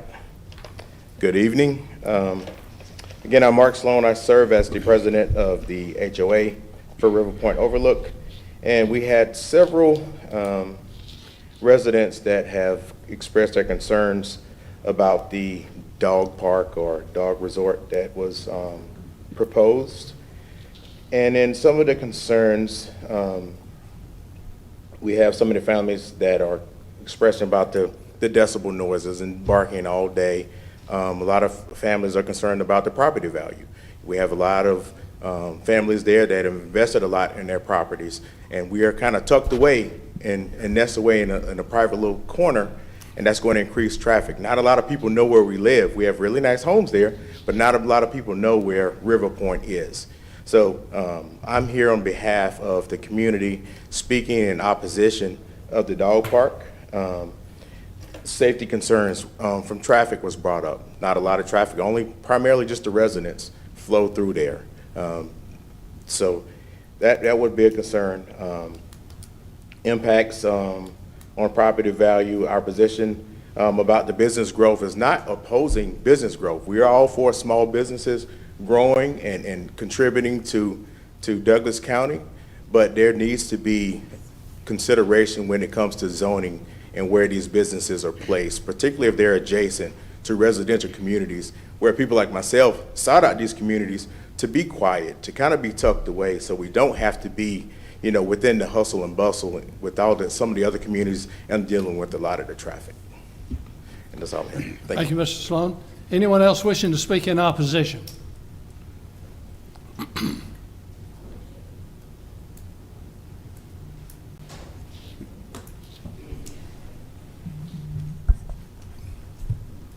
I'm Joey Moran. I live at 8185 River Point Overlook. And I just would like to express that we're not just a residential area. It's a community. And it's a special community. We're kind of like what America's supposed to be. The rest of the country may get it wrong, but we get it right. We have all demographics in our community. And we look out for each other. We care about each other. We have community events regularly. It's a nice place to live. And what we don't want is businesses coming in and changing that. That's all I want to say. Thank you. Thank you very much for your comments. Anyone else wishing to speak in opposition, please?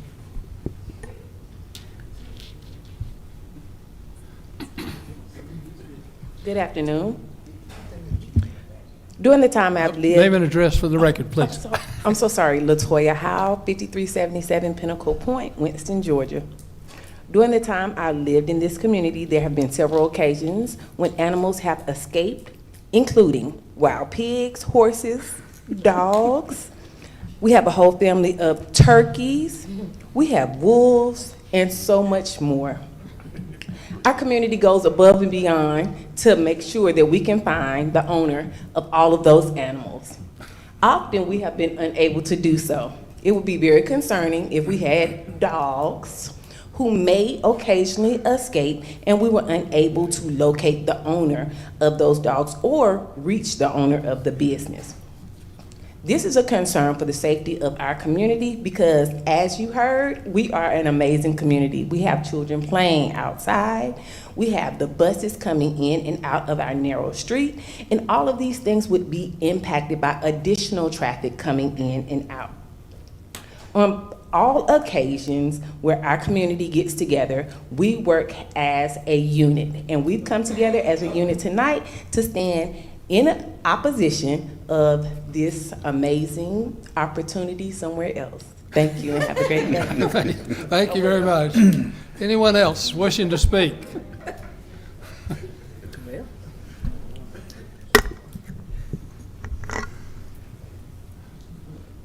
Thank you for allowing me to speak. My name is Quentin Mobley. I live at 8195 River Point Overlook. I am in opposition of this for 2 or 3 simple facts. I have 3 daughters that live in my house with me. We are outside all of the time. We walk down these streets.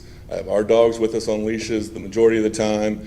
The streets are already narrow. People are already speed down these streets, and I am concerned with the additional traffic that it is a safety danger for my daughters to be out there. Legal or not, we often drive our golf carts in the afternoons on the streets, a few miles around the neighborhood, and at any time, my daughters keep track of them, we've spotted 30 to 40 deer in the afternoon. So it's a safety issue, I believe. I'm all for people having their own businesses and doing what they feel like within their property, But at this point, I think it is a legitimate safety concern to bring in the traffic down these streets itself. Thank you. Thank you very much for your comments. Anyone else wishing to speak in opposition? How are we doing on time? Oh, 10 minutes left, okay. Name and address for the record, sir. Good evening. My name's James Ricks. I live at 5245 Driscoll Drive. Thank you for the opportunity to speak tonight. Glad all my neighbors showed up tonight. Thank y'all. I am opposed to this due to the same thing that they've said. For one thing, we're not opposing for progress. We like progress. It's just the area that it's in. We don't want it to change our way of life. We'd like to sit out, listen to the birds, enjoy a cup of coffee, look at the wildlife. My property adjoins this property, and it would definitely hinder my way of life and my family's. So I respectfully ask the board to carefully consider whether this proposed use is truly compatible with our neighborhood. Thank you very much. Thank you, sir. Appreciate your comments. Anyone else wishing to speak in opposition? Seeing no one moving, I'll close the public hearing on this matter. Planning and Zoning Board, do you have any questions? Because I know I do. I'd like to see if we could get DOT up, talk about the, because this is a private road or private driveway that's involved here, and that certainly makes for a problem.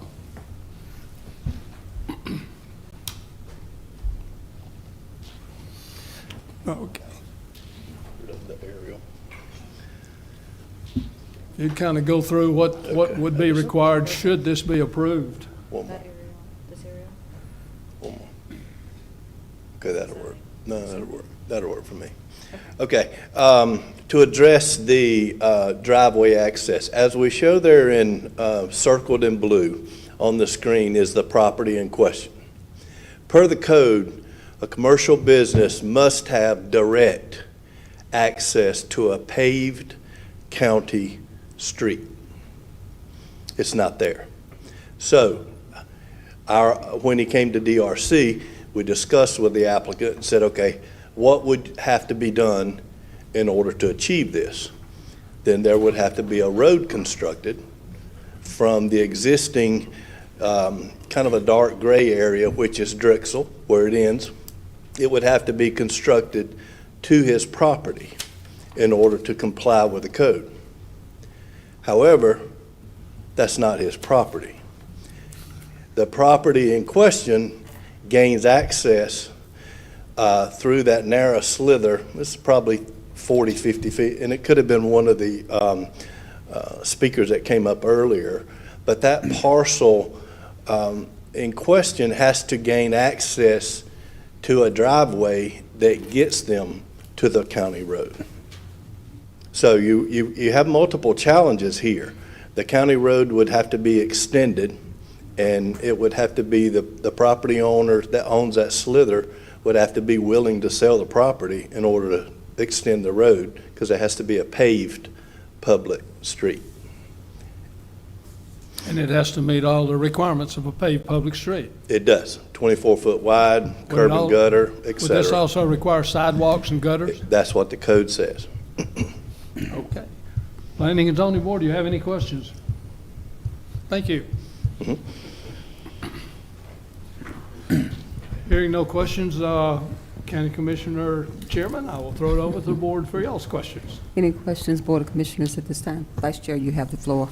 Well, first I want to start off by, only in my district do you hear about people having to chase down donkeys, turkeys, chickens, and I love it.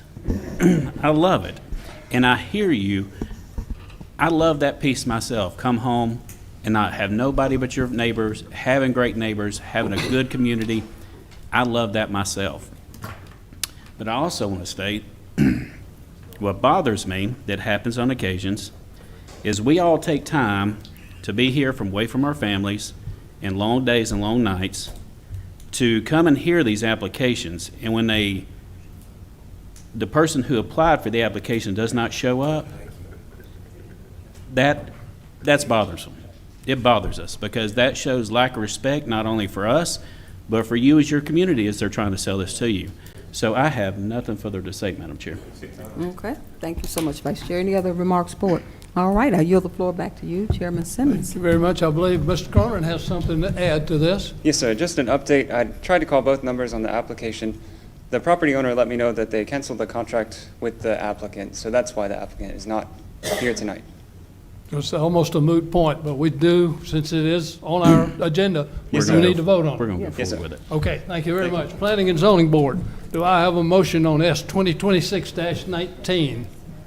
This is Melissa Polk. I make a motion to deny agenda item S 2026-119, requesting a special use permit to allow dog boarding facility. Frank Payne, second. I have a motion and a second. Do we have any discussion? Hearing none. Hearing none, I'll call for a vote. All in favor of denying S 2026-19, please signify by raising your hand. Thank you very much. That's unanimous, Madam Chairman. S 2026-19 comes to you with a recommendation for denial unanimously. Thank you so much, Chairman Simmons. Board of Commissioners, you've heard all the questions and answers. Do we have a motion? Yes, Madam Chair, I'll make a motion to deny S 2026-19. Okay, we have a motion and a second. Any discussion, Board? We have a motion and a second. All in favor, please indicate by raising your right hand. We have a 5-0 unanimous vote, and the motion carries. I yield the floor back to you, Chairman Simmons. Thank you very much, Madam Chairman. Next agenda item, please. We'll go back to S 2025-15. Thank you very much. It might give them a minute to exit the premises.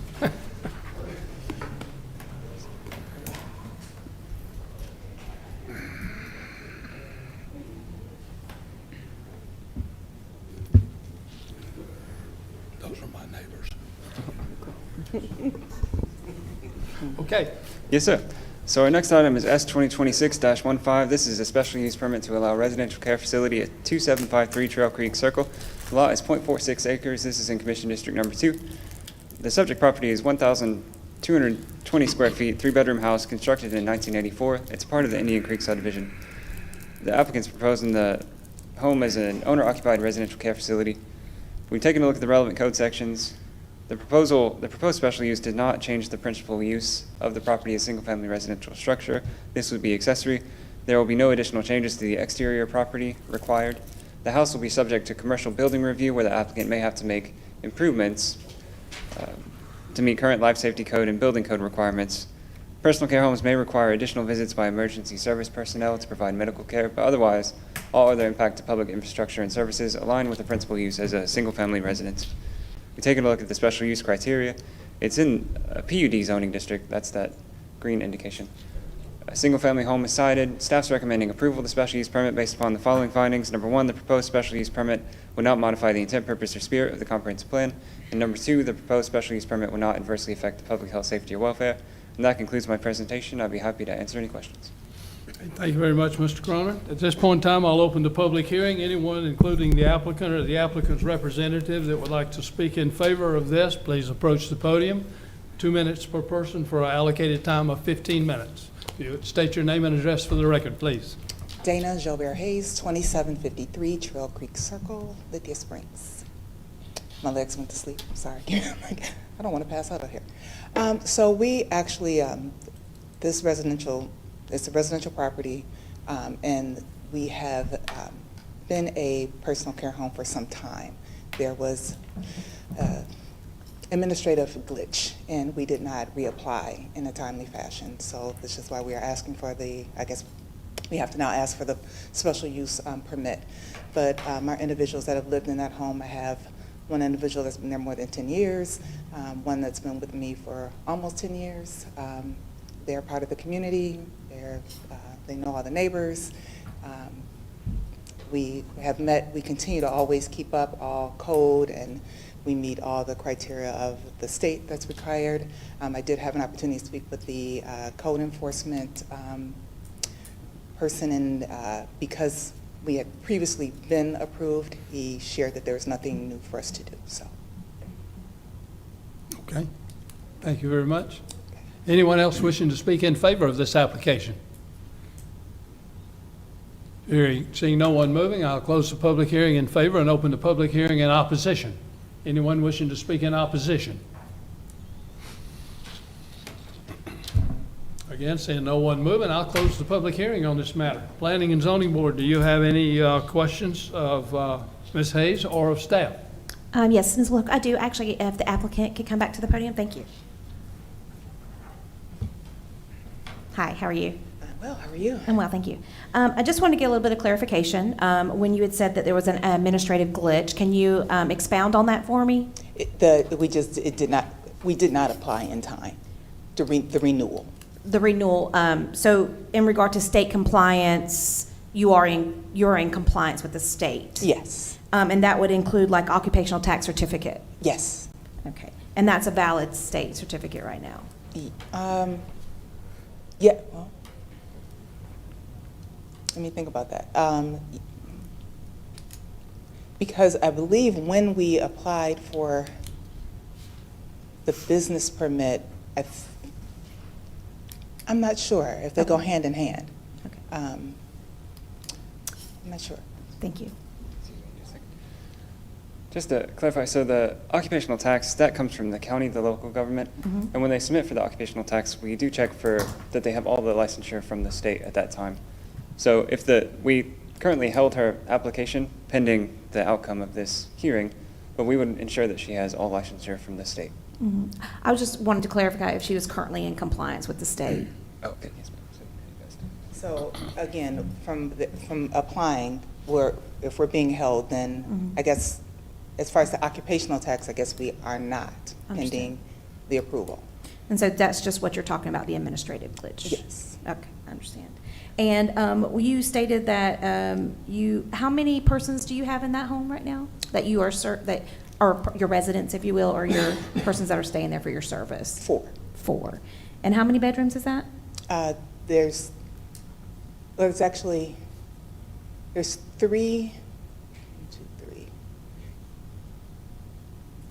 4 bedrooms, well, 4 bedrooms, and then we have kind of an additional, the garage area was redone into kind of a living facility or living area. Mhm. So 4 individuals, up to 4, let me say that. Our capacity could be up to 4. We normally have 3. We do have 4 currently. 2, like I said, have been with us long-term, and then myself. Okay, so you currently live at the home? Yes. That's your full-time residence? Yes. So you occupy one of the bedrooms? I do. And then you have 4 persons that you're servicing now, so you have 2 persons or 1 person in 1 room? Like, how is that? What does that look Yes. like for occupancy? They have their own space. Okay. All right. Okay, I yield. I have no further questions. Any other questions, Planning and Zoning Board? Hearing none, Madam Chairman, I'll throw it to the Board of Commissioners. Okay, thank you so much, Chairman. Any questions, Board? All right, no questions from the Board. Commissioners? Good, have a seat, thank you. Planning and Zoning Board, you've heard the discussions and the recommendation. Do I have a motion on S 2025-15? This is Frank Payne. I recommend approval for S 2025-15, a request for a special use permit to allow a residential care facility located at 2753 Trail Creek Circle, Lithia Springs. Second. I have a motion and a second. Do we have any discussion? Hearing none, I'll call for a vote. All in favor of approving S 2025-15, please signify by raising your hand. All opposed? Thank you very much, Madam Chairman. S 2025-15 comes to you with a recommendation for approval. Thank you so much, Board. You've heard all the questions and answers. Do we have a motion to approve? Madam Chair, I make a motion to approve agenda item S 2025-15. Second. We have a motion and a second. Any discussion, Board? We have a motion and a second. All in favor, please indicate by raising your right hand. We have a 5-0 unanimous vote, and the motion carries to approve. I yield the floor back to you, Chairman Simmons. Thank you very much, Madam Chairman. Good luck to you. Best of luck. Next agenda item, Mr. Cronin, please. Yes, sir. Our next agenda item is S 2026-16. This is a special use permit to allow a contractor's yard with outdoor storage at 6615 Harper Road. in Lithia Springs. The lot is 2.8 acres. This is in Commission District Number 1. According to the occupational tax records, the property hasn't had an active business license since 2020. The last licensed building on the property was for a logistics company. A 6,500 square foot warehouse building constructed in 1974 is sited on the property. The application for a contractor's yard with outdoor storage, or that is what the application is for, property will be leased to EJ Companies, which designs and manufactures access solutions for underground utilities. The tenant currently has another location in Douglas County. We've taken a look at the relevant code sections. The property has had a few prior zoning actions. The property has been rezoned to light industrial since 1972. It's had various uses over time, some of which included outdoor storage. Based on the agency impact statements, the special use permit criteria support the request if the conditions are approved. We've taken a look at the special use criteria. It's light industrial from the zoning map, and here is a more updated site aerial for you. Staff's recommending approval with conditions of the special use permit based upon the following findings. Number 1, the use will not modify the intent, purpose, or spirit of the comprehensive plan. Number 2, the use will not adversely affect public health, safety, and welfare. And number 3, the use is consistent with historic uses previously observed on the property and would entitle the outdoor storage use. The conditions, staff is recommending the following conditions. Number 1, one condition, sorry. At the discretion of the Douglas County Engineer, the property shall be presented to the Douglas County Engineer for review by the Development Review Committee. Deficiencies identified in the agency impact statements or special use permit staff report shall be brought into compliance with current standards of the Unified Development Code. And that concludes my presentation. I'll be happy to answer any questions. Thank you very much, Mr. Cronin. At this point in time, I'll open the public hearing on this matter. Anyone, including the applicant or the applicant's representative that would like to speak in favor, please approach the podium. You would have 2 minutes for a total allocated time of 15 minutes. You'd state your name and address for the record, and in 2 minutes. Garrett McKenzie, 37 West Bell Isle, Sandy Springs. So there's some backstory on this property. We bought this property, our company, about 5 months ago. Historically, it had been used since I had known about it. We owned another property on the street for truck parking. When we bought it, there was about 150 one-off truck drivers that would park there overnight. They would leave every single morning, come back, store their vehicles at night. There was a couple of people there that were sleeping on the property. They would sleep on their trucks. Honestly, when we bought it, it was in pretty rough condition. Since then, we've gotten all the trucks off. They've relocated to other actual truck parking operating facilities. We put in about already $300,000 of cosmetic work. I think some of the development review, what they're looking for, that aerial, I was actually looking at today, it looks a lot better already. We fixed all the fencing, kind of cleaned up the parking lot, some of the signage, where it looks like a different property already. And so once we got all those trucks off, I've heard a lot of talks about all the truck traffic and everything, and it was empty, and we put it out looking for a new tenant for the property. And EJ Companies, which is already operating in Douglas County, they were debating leaving Douglas County and looking elsewhere because their lease was coming up. Their landlord wanted them out. We've since been working with them to occupying the property long term. And so Steve's here with EJ. I think he would just like to say a couple words about kind of their operation and how going from 200 truck drivers that were coming in all hours of the night. I know there's a train tracks running right there. It's probably wasn't the safest thing, if I had to imagine. So I think he's just going to talk about their operation a little bit. Okay, before you go.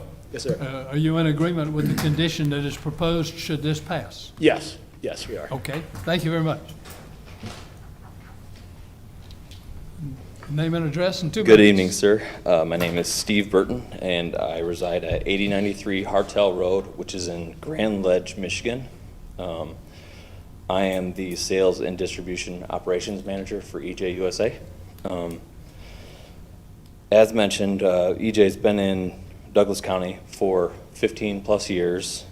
During that time, Douglas County has been an outstanding partner, providing a supportive environment that has allowed us to grow and better serve the Georgia market.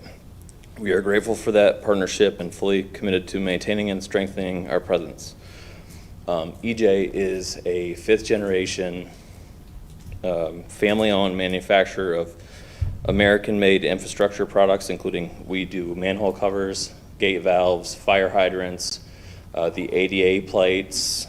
Now you're going to recognize that every time you go by a manhole cover. Drives my family crazy. Our products play an essential role in maintaining safe and reliable public infrastructure throughout the region. There's 11 employees at the local facility who live in and around Douglas County. In 2025, we delivered 3.2 million pounds of infrastructure castings and, hydrants and valves to 150 local contractors, municipalities, and distributors directly supporting projects and public works throughout the community. Our operation is Monday through Friday only, 7 a.m. to 4 p.m. to be respectful to the neighbors in the community. And finally, EJ is really committed to being environmentally responsible and safety-focused organization that takes pride in maintaining a clean and orderly facility and being a respectful, engaged member of the Douglas County community. We value our relationship and I look forward to continuing. Thank you. Thanks, sir. Anyone else wishing to speak in favor of this application? Seeing no one moving, I'll close the public hearing in favor and open the public hearing in opposition. Anyone wishing to speak in opposition, please approach the podium. You also would have 2 minutes per person for a total allocated time of 15 minutes. Jesse Briggs, 2407 Chestnut Log Loop, Lithia Springs, Georgia, 30122. I'm the finance officer at AMVETS Post 118, which is directly below them. There was a piece of ground we've been renting for 30 years that underneath that is our septic lines for the post. There is a drainage ditch that runs down along the side of our building and through our property to Bankhead Highway. They stated that they graded the parking lot and put gravel down and it looked a lot better. Well, now that's all down our ditch. It came down, plugged the drain, that is cast iron drain, flooded it, made it about 10 inches a foot deep in water. It ran down the access lane and then turned and went out into Bankhead Highway, covering over half of the westbound lane. There's still sand down there. Our parking lot is full of mud and gravel and rocks. And so I think that there needs to be something done about that. I had taken pictures, but I'm new to this. I didn't know you didn't do that. Thank you for your comments, sir. Anyone else wishing to speak in opposition? Okay, seeing no one moving, I'll close the public hearing in opposition. Planning and Zoning Board, do you have any questions of the applicant or of staff? It's Brandon Penham. I got a question for the applicant. Just hearing the concerns of your neighbors, are you willing to have a conversation with them to address those concerns? Yeah, we're definitely willing to have a conversation. We haven't started doing any work out there, so our contractor who's getting ready to do it, he said that, it's been flowing the same for the last 50 years, but we're definitely, willing to have a conversation about how we can, I think it's a better neighbor than a bunch of trucks coming in and out all the time, and from what I've heard about the guy we bought the property from, he was not the nice neighbor, so we want to be a good neighbor, and they're a great tenant that serves the community, so. As long as they're willing to work with us. Yeah, absolutely. All right, that's the end of my questions. Thank you. I just have one question. Were you aware of his concerns? No, it's not. I was not. Okay, so this is your first time hearing this? Okay. All right. Any other comments, Planning and Zoning Board? Do we need to hear from DOT on that? Do we need to hear from DOT on, would they, engineering? Oh, okay. To see if that's a county concern and what needs to be done about it? Yeah, so the condition that was read in is basically that the applicant has to come to me to address the agency impacts. And at that time, we can address the drainage concerns from the AMVETS. And I do believe that DOT may have some concerns about the driveway condition at the moment, just from the large trucks previously on the property. So we'll address all that. If this is approved, they'll have to come to us and we'll address it at that time. DRC take care of that? That's right. Okay, good. Thank you. Any other questions? I'll turn it over to the Board of Commissioners for any questions you may have. Board of Commissioners, we have any questions at this time? I did, but I think the question is, well, yes, I do. Commissioner Yes. Mitchell, you have the floor. Allison, if you would. So, Yes, sir. to reassure, how was that not even maybe caught or looked at with this drainage? Or I'm a little taken back by that. Sure. So the folks from AMVETS did come to the community information meeting, and there was a representative at that meeting who I think did take information about it. So maybe something kind of internally that didn't get passed along. Again, I'm going to ask Travis to speak to what realistically can be done in this situation, because I did come back from the community information meeting, reached out to Travis to say, hey, there's an issue with flooding, runoff, erosion, and things like that. So he's the best person to address that. Yes, so after the community information meeting, Allison got in touch with me, said that there were drainage concerns. I wasn't sure of the specifics of it. I am now, and we can work with the applicant to fix it. It sounds like there just might be some drainage going somewhere that it shouldn't be going, and it's washing the gravel, onto the adjoining property. We can try to change the drainage pattern just by building up a small berm or something that just directs the water somewhere like into the woods or something like that.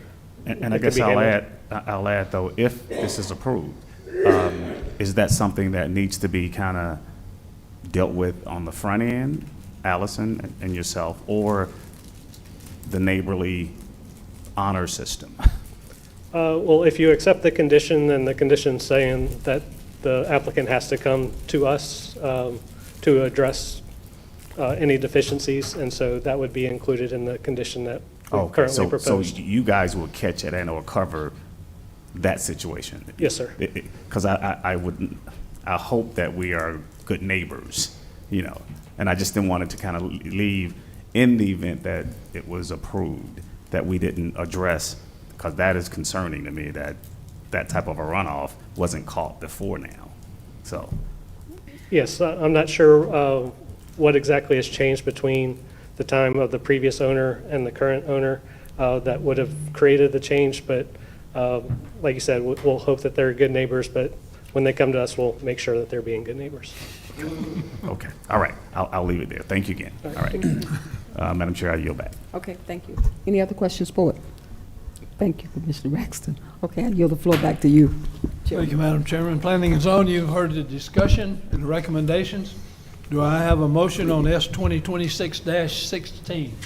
Mr. Brandon Penman, I make a motion to approve application S 2026-16, a request for a special use permit to allow a contractor's yard with outdoor storage located at 6615 Harper Road, Lithia Springs, Georgia 30122. With conditions? With the conditions as read in by staff. I have a motion. Do I have a second? Second.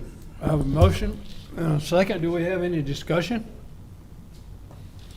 Hearing none, I'll call for the vote. All in favor of approving S 2026-16 is read into the record with condition. Please signify by raising your hand. Thank you very much. That's unanimous. Madam Chairman, S 2026-16 comes to you with a unanimous recommendation for approval with the condition that was read in. Thank you so much.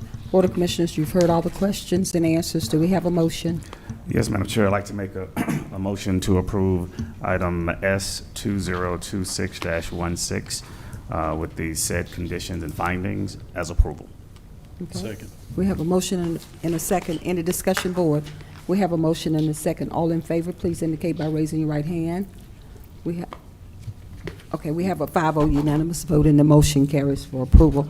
I yield the floor back to you, Chairman Simmons. Thank you very much, Madam Chairman. Best of luck to you.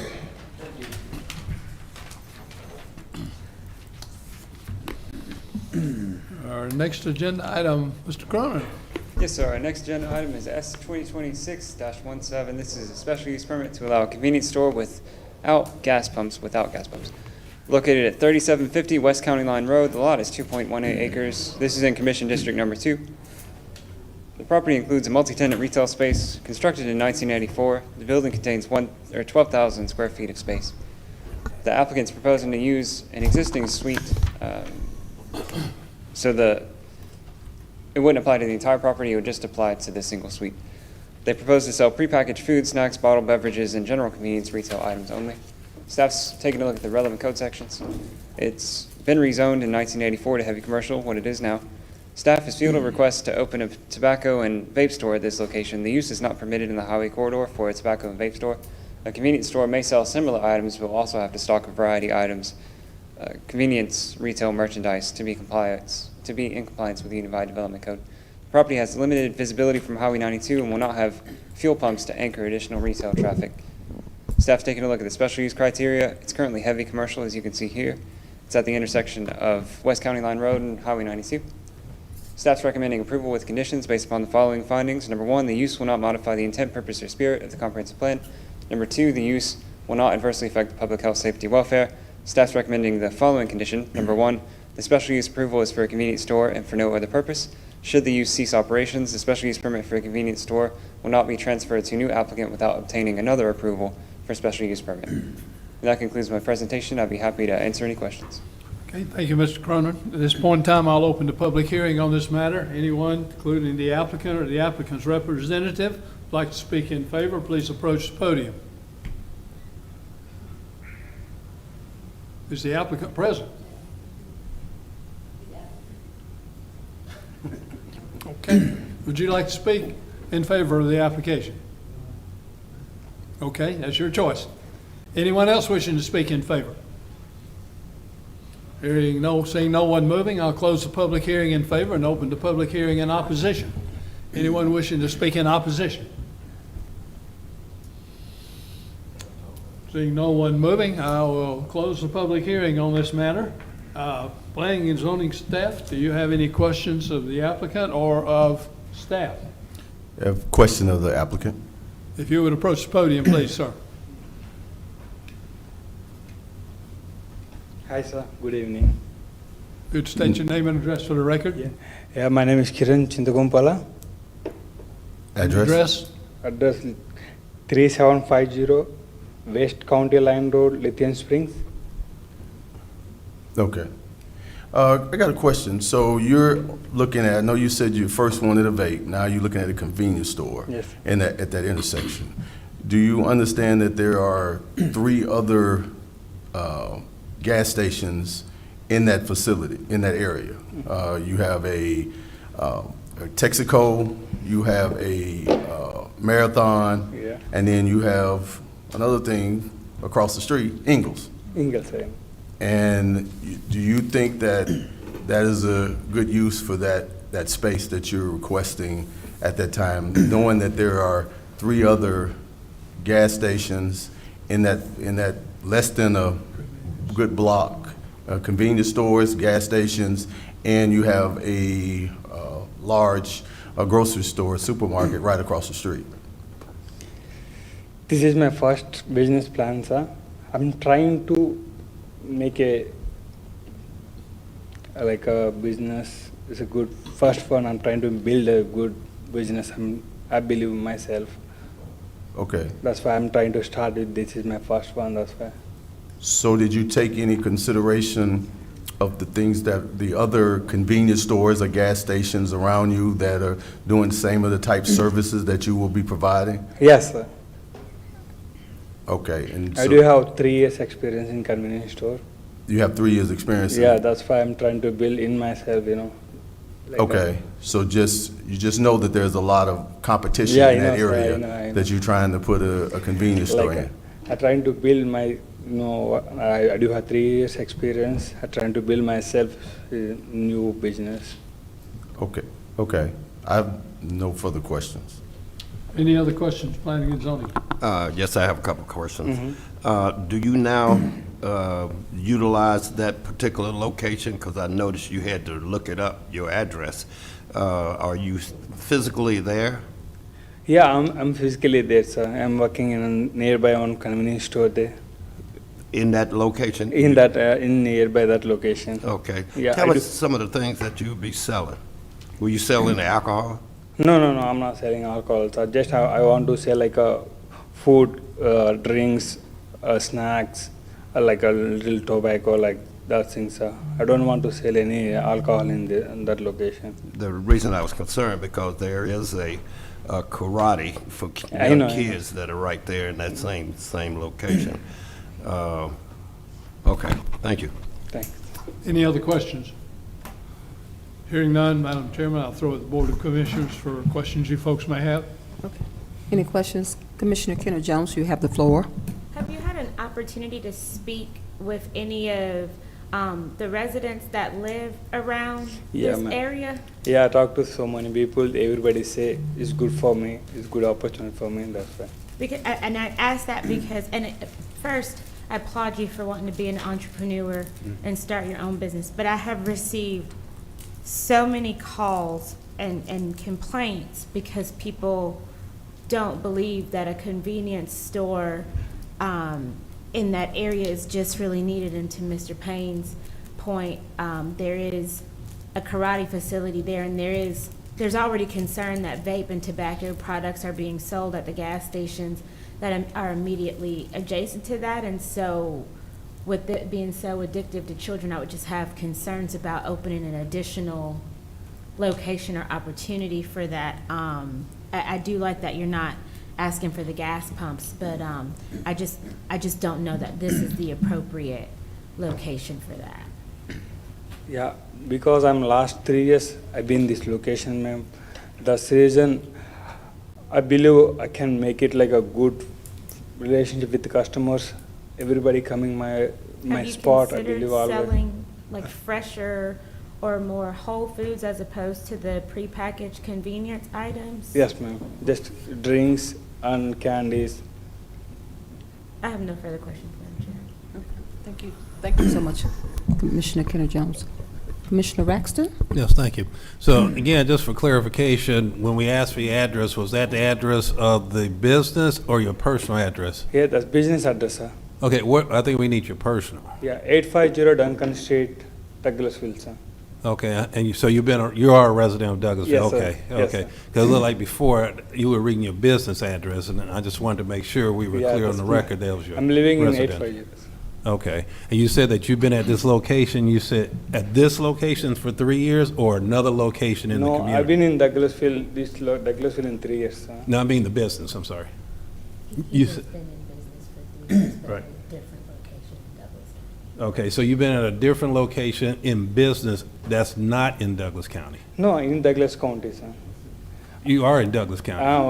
He's just not at this specific. Okay, okay, but, okay, so are you in that community? Yes, sir. But not, okay, I get it, okay. So I just wanted to make sure I was clear. Okay, Madam Chair, I yield the floor back to you. Okay, thank you, Commissioner Raxton. Any other questions, Board? All right, I yield the floor back to you. Thank you, Madam Chairman. You can have a seat.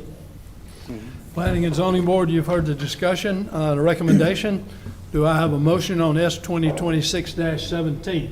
This is Ord Curry. I make a motion to deny S 2026-17, the request for a special use permit to allow a convenience store without gas pump located at 3750 West County Lane Road. I have a motion. Do I have a second? Frank Payne, second. Motion and second. Do we have any discussion? Hearing none, I'll call for a vote. All in favor of the motion to deny S 2026-17, please signify by raising your hand. Thank you very much. That's unanimous, Madam Chair. S 2026-17 comes to you with a unanimous recommendation for denial. Okay, thank you so much, Chairman Simmons. Board of Commissioners, you've heard all the questions and answers. Do we have a motion? Yes, Madam Chair, I make a motion to deny agenda item S 2026-17. Second. We have a motion and a second. Any discussion, Board? We have a motion and a second. All in favor of denial, please indicate by raising your right hand. Commissioner Mitchell. Okay, we have a 5-0 unanimous vote and the motion carries. I yield the floor back to you for denial. Thank you, Madam Chairman. Next item, please, Mr. Cronin. Yes, sir. Our last agenda item is Z 2026-18. This is a rezoning request from general commercial to light industrial for warehouse and distribution at 999 Crestmark Boulevard. The lot is 1.83 acres. This is in Commission District Number 2. The property includes 2 buildings designed for commercial and office uses. According to the tax records, the buildings are 9,000 square feet and 5,400 square feet and were built in 1980. The property is adjacent to the high-density residential development, the Crestmark apartment homes, and located in proximity to the Home Depot at Thornton Road, as well as other office professional uses off of Crestmark Boulevard. The relocation of the hospital away from this area where it used to be, where the current Home Depot is, in the early 2000s shift the potential uses for surrounding properties and impacted development patterns over the last 20 years. So the applicant proposing to renovate the buildings and use the property for warehouse and storage for a variety of tenants. We've taken a look at the relevant code sections. In 1987, it was rezoned to general commercial with the conditions. Both heavy commercial and light industrial zoning categories could be feasible options for the property. However, a heavy commercial zoning classification would be more compatible with the adjacent development. The use of the property has evolved after the original approval in 1984. A light industrial zoning category could be compatible with the Commerce Center future land use map. However, the subject parcel is adjacent to multifamily residential development, highway commercial development, and based on the agency impact statements, the proposed use will not result in substantial impact to existing services or infrastructure. We've taken a look at the zoning criteria. Property is currently the narrow piece with a little bit of floodplain, and the pink is the 500-year floodplain, but it's zoned general commercial currently. Here's a better picture. You can kind of see the buildings in this way. Staff's recommending approval with conditions of the request for rezoning to heavy commercial as a more appropriate designation. Based upon the following findings: number one, the rezoning will not modify the intent, purpose, or spirit of the comprehensive plan. Number two, the rezoning will not adversely affect the public health, safety, and welfare. Staff recommends the following conditions if the Board of Commissioners is inclined to approve the rezoning to heavy commercial. Number one, for the conditions, the property shall submit for any property renovations through the Development Review Committee and Commercial Building Permit Review prior to releasing the space to a new tenant. All relevant code requirements shall be met. Number two, the fence on the property shall be brought into compliance with the requirements of Article 3, Section 310 of the Unified Development Code in regard to standards for office, commercial, and industrial use. Number three, redevelopment of the property shall not exceed 25,000 square feet of leasable space under the roof, subject to requirements of the Development Review Committee and Douglas County Building Department. Staff recommends the following conditions if the Board of Commissioners is inclined to approve the rezoning to light industrial. Number one, the property shall submit for any property renovations through the Development Review Committee and Commercial Building Permit Review prior to releasing the space to a new tenant. All relevant code requirements shall be met. Number two, the fence on the property shall be brought into compliance with the requirements of Article 3, Section 310 in regard to standards for office, commercial, and industrial use. Number three, redevelopment of the property shall not exceed 50,000 square feet of leasable space under the roof, subject to the requirements of the Development Review Committee and the Douglas County Building Department. Number four, the use of the property shall be limited to warehousing and storage only. Number five, vehicle parking on the property shall be limited to fleet vehicles and no more than 5 tractor-trailers, tractor-trailer cabs, or shipping containers used as may be stored on the property at any given time. Number six, tractor-trailer traffic to the property must be contained completely on the property and may not queue onto Crestmark Boulevard at any time. And that concludes my presentation. I'd be happy to answer any questions. Thank you very much, Mr. Cronin. I'll open the public hearing on this matter. If the applicant or the applicant's representative would like to speak, or the public would like to speak in favor, please approach the podium. If you'd state your name and address for the record, sir, and then 2 minutes. Good evening. Taylor Smith, 1411 Bates Court, Brookhaven, Georgia, 30319. Thank you, Commissioners, for letting us hear our zoning case today. Just a bit of history on this property. It's been pretty in derelict condition for about the past 20 years. It had a flood, and then as a point of that flood, it never really was repaired. So our intention is to go ahead and restore it back to its original use, which was always for warehouse and industrial. So that's the intention of our development. So I don't really have much else to say other than we do agree with all of the recommendations and findings for the light industrial use. Again, that is what we're seeking is light industrial. So that's it. Thank you so much. Anyone else wishing to speak in favor? Seeing no one moving, I'll close the public hearing in favor and open the public hearing in opposition. Anyone wishing to speak in opposition? No one moving, I'll close the public hearing on this matter. Planning and Zoning Board, do you have any questions of Mr. Smith or of staff? I have one, Mr. Smith.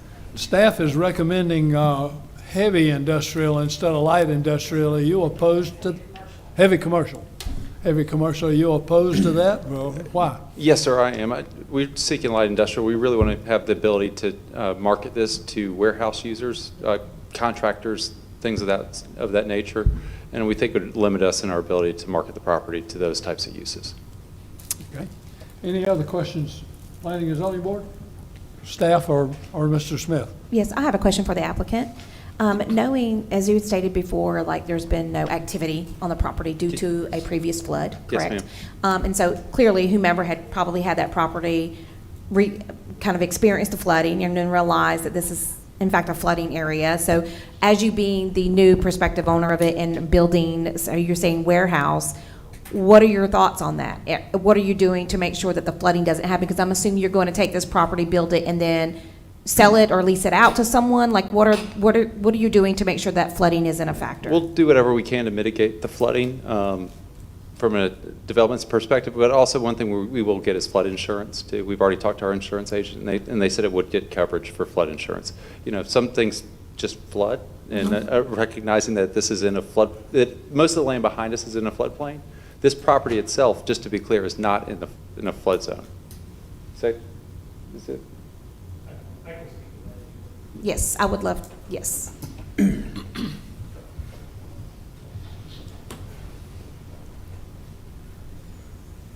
So the rear of the property is in floodplain, but that's the undeveloped part. The buildings and the parking area are on the front part, slightly higher. I'm assuming that it was flooded in 2009. I don't know that for sure, but that 2009 flood was greater than a 100-year flood.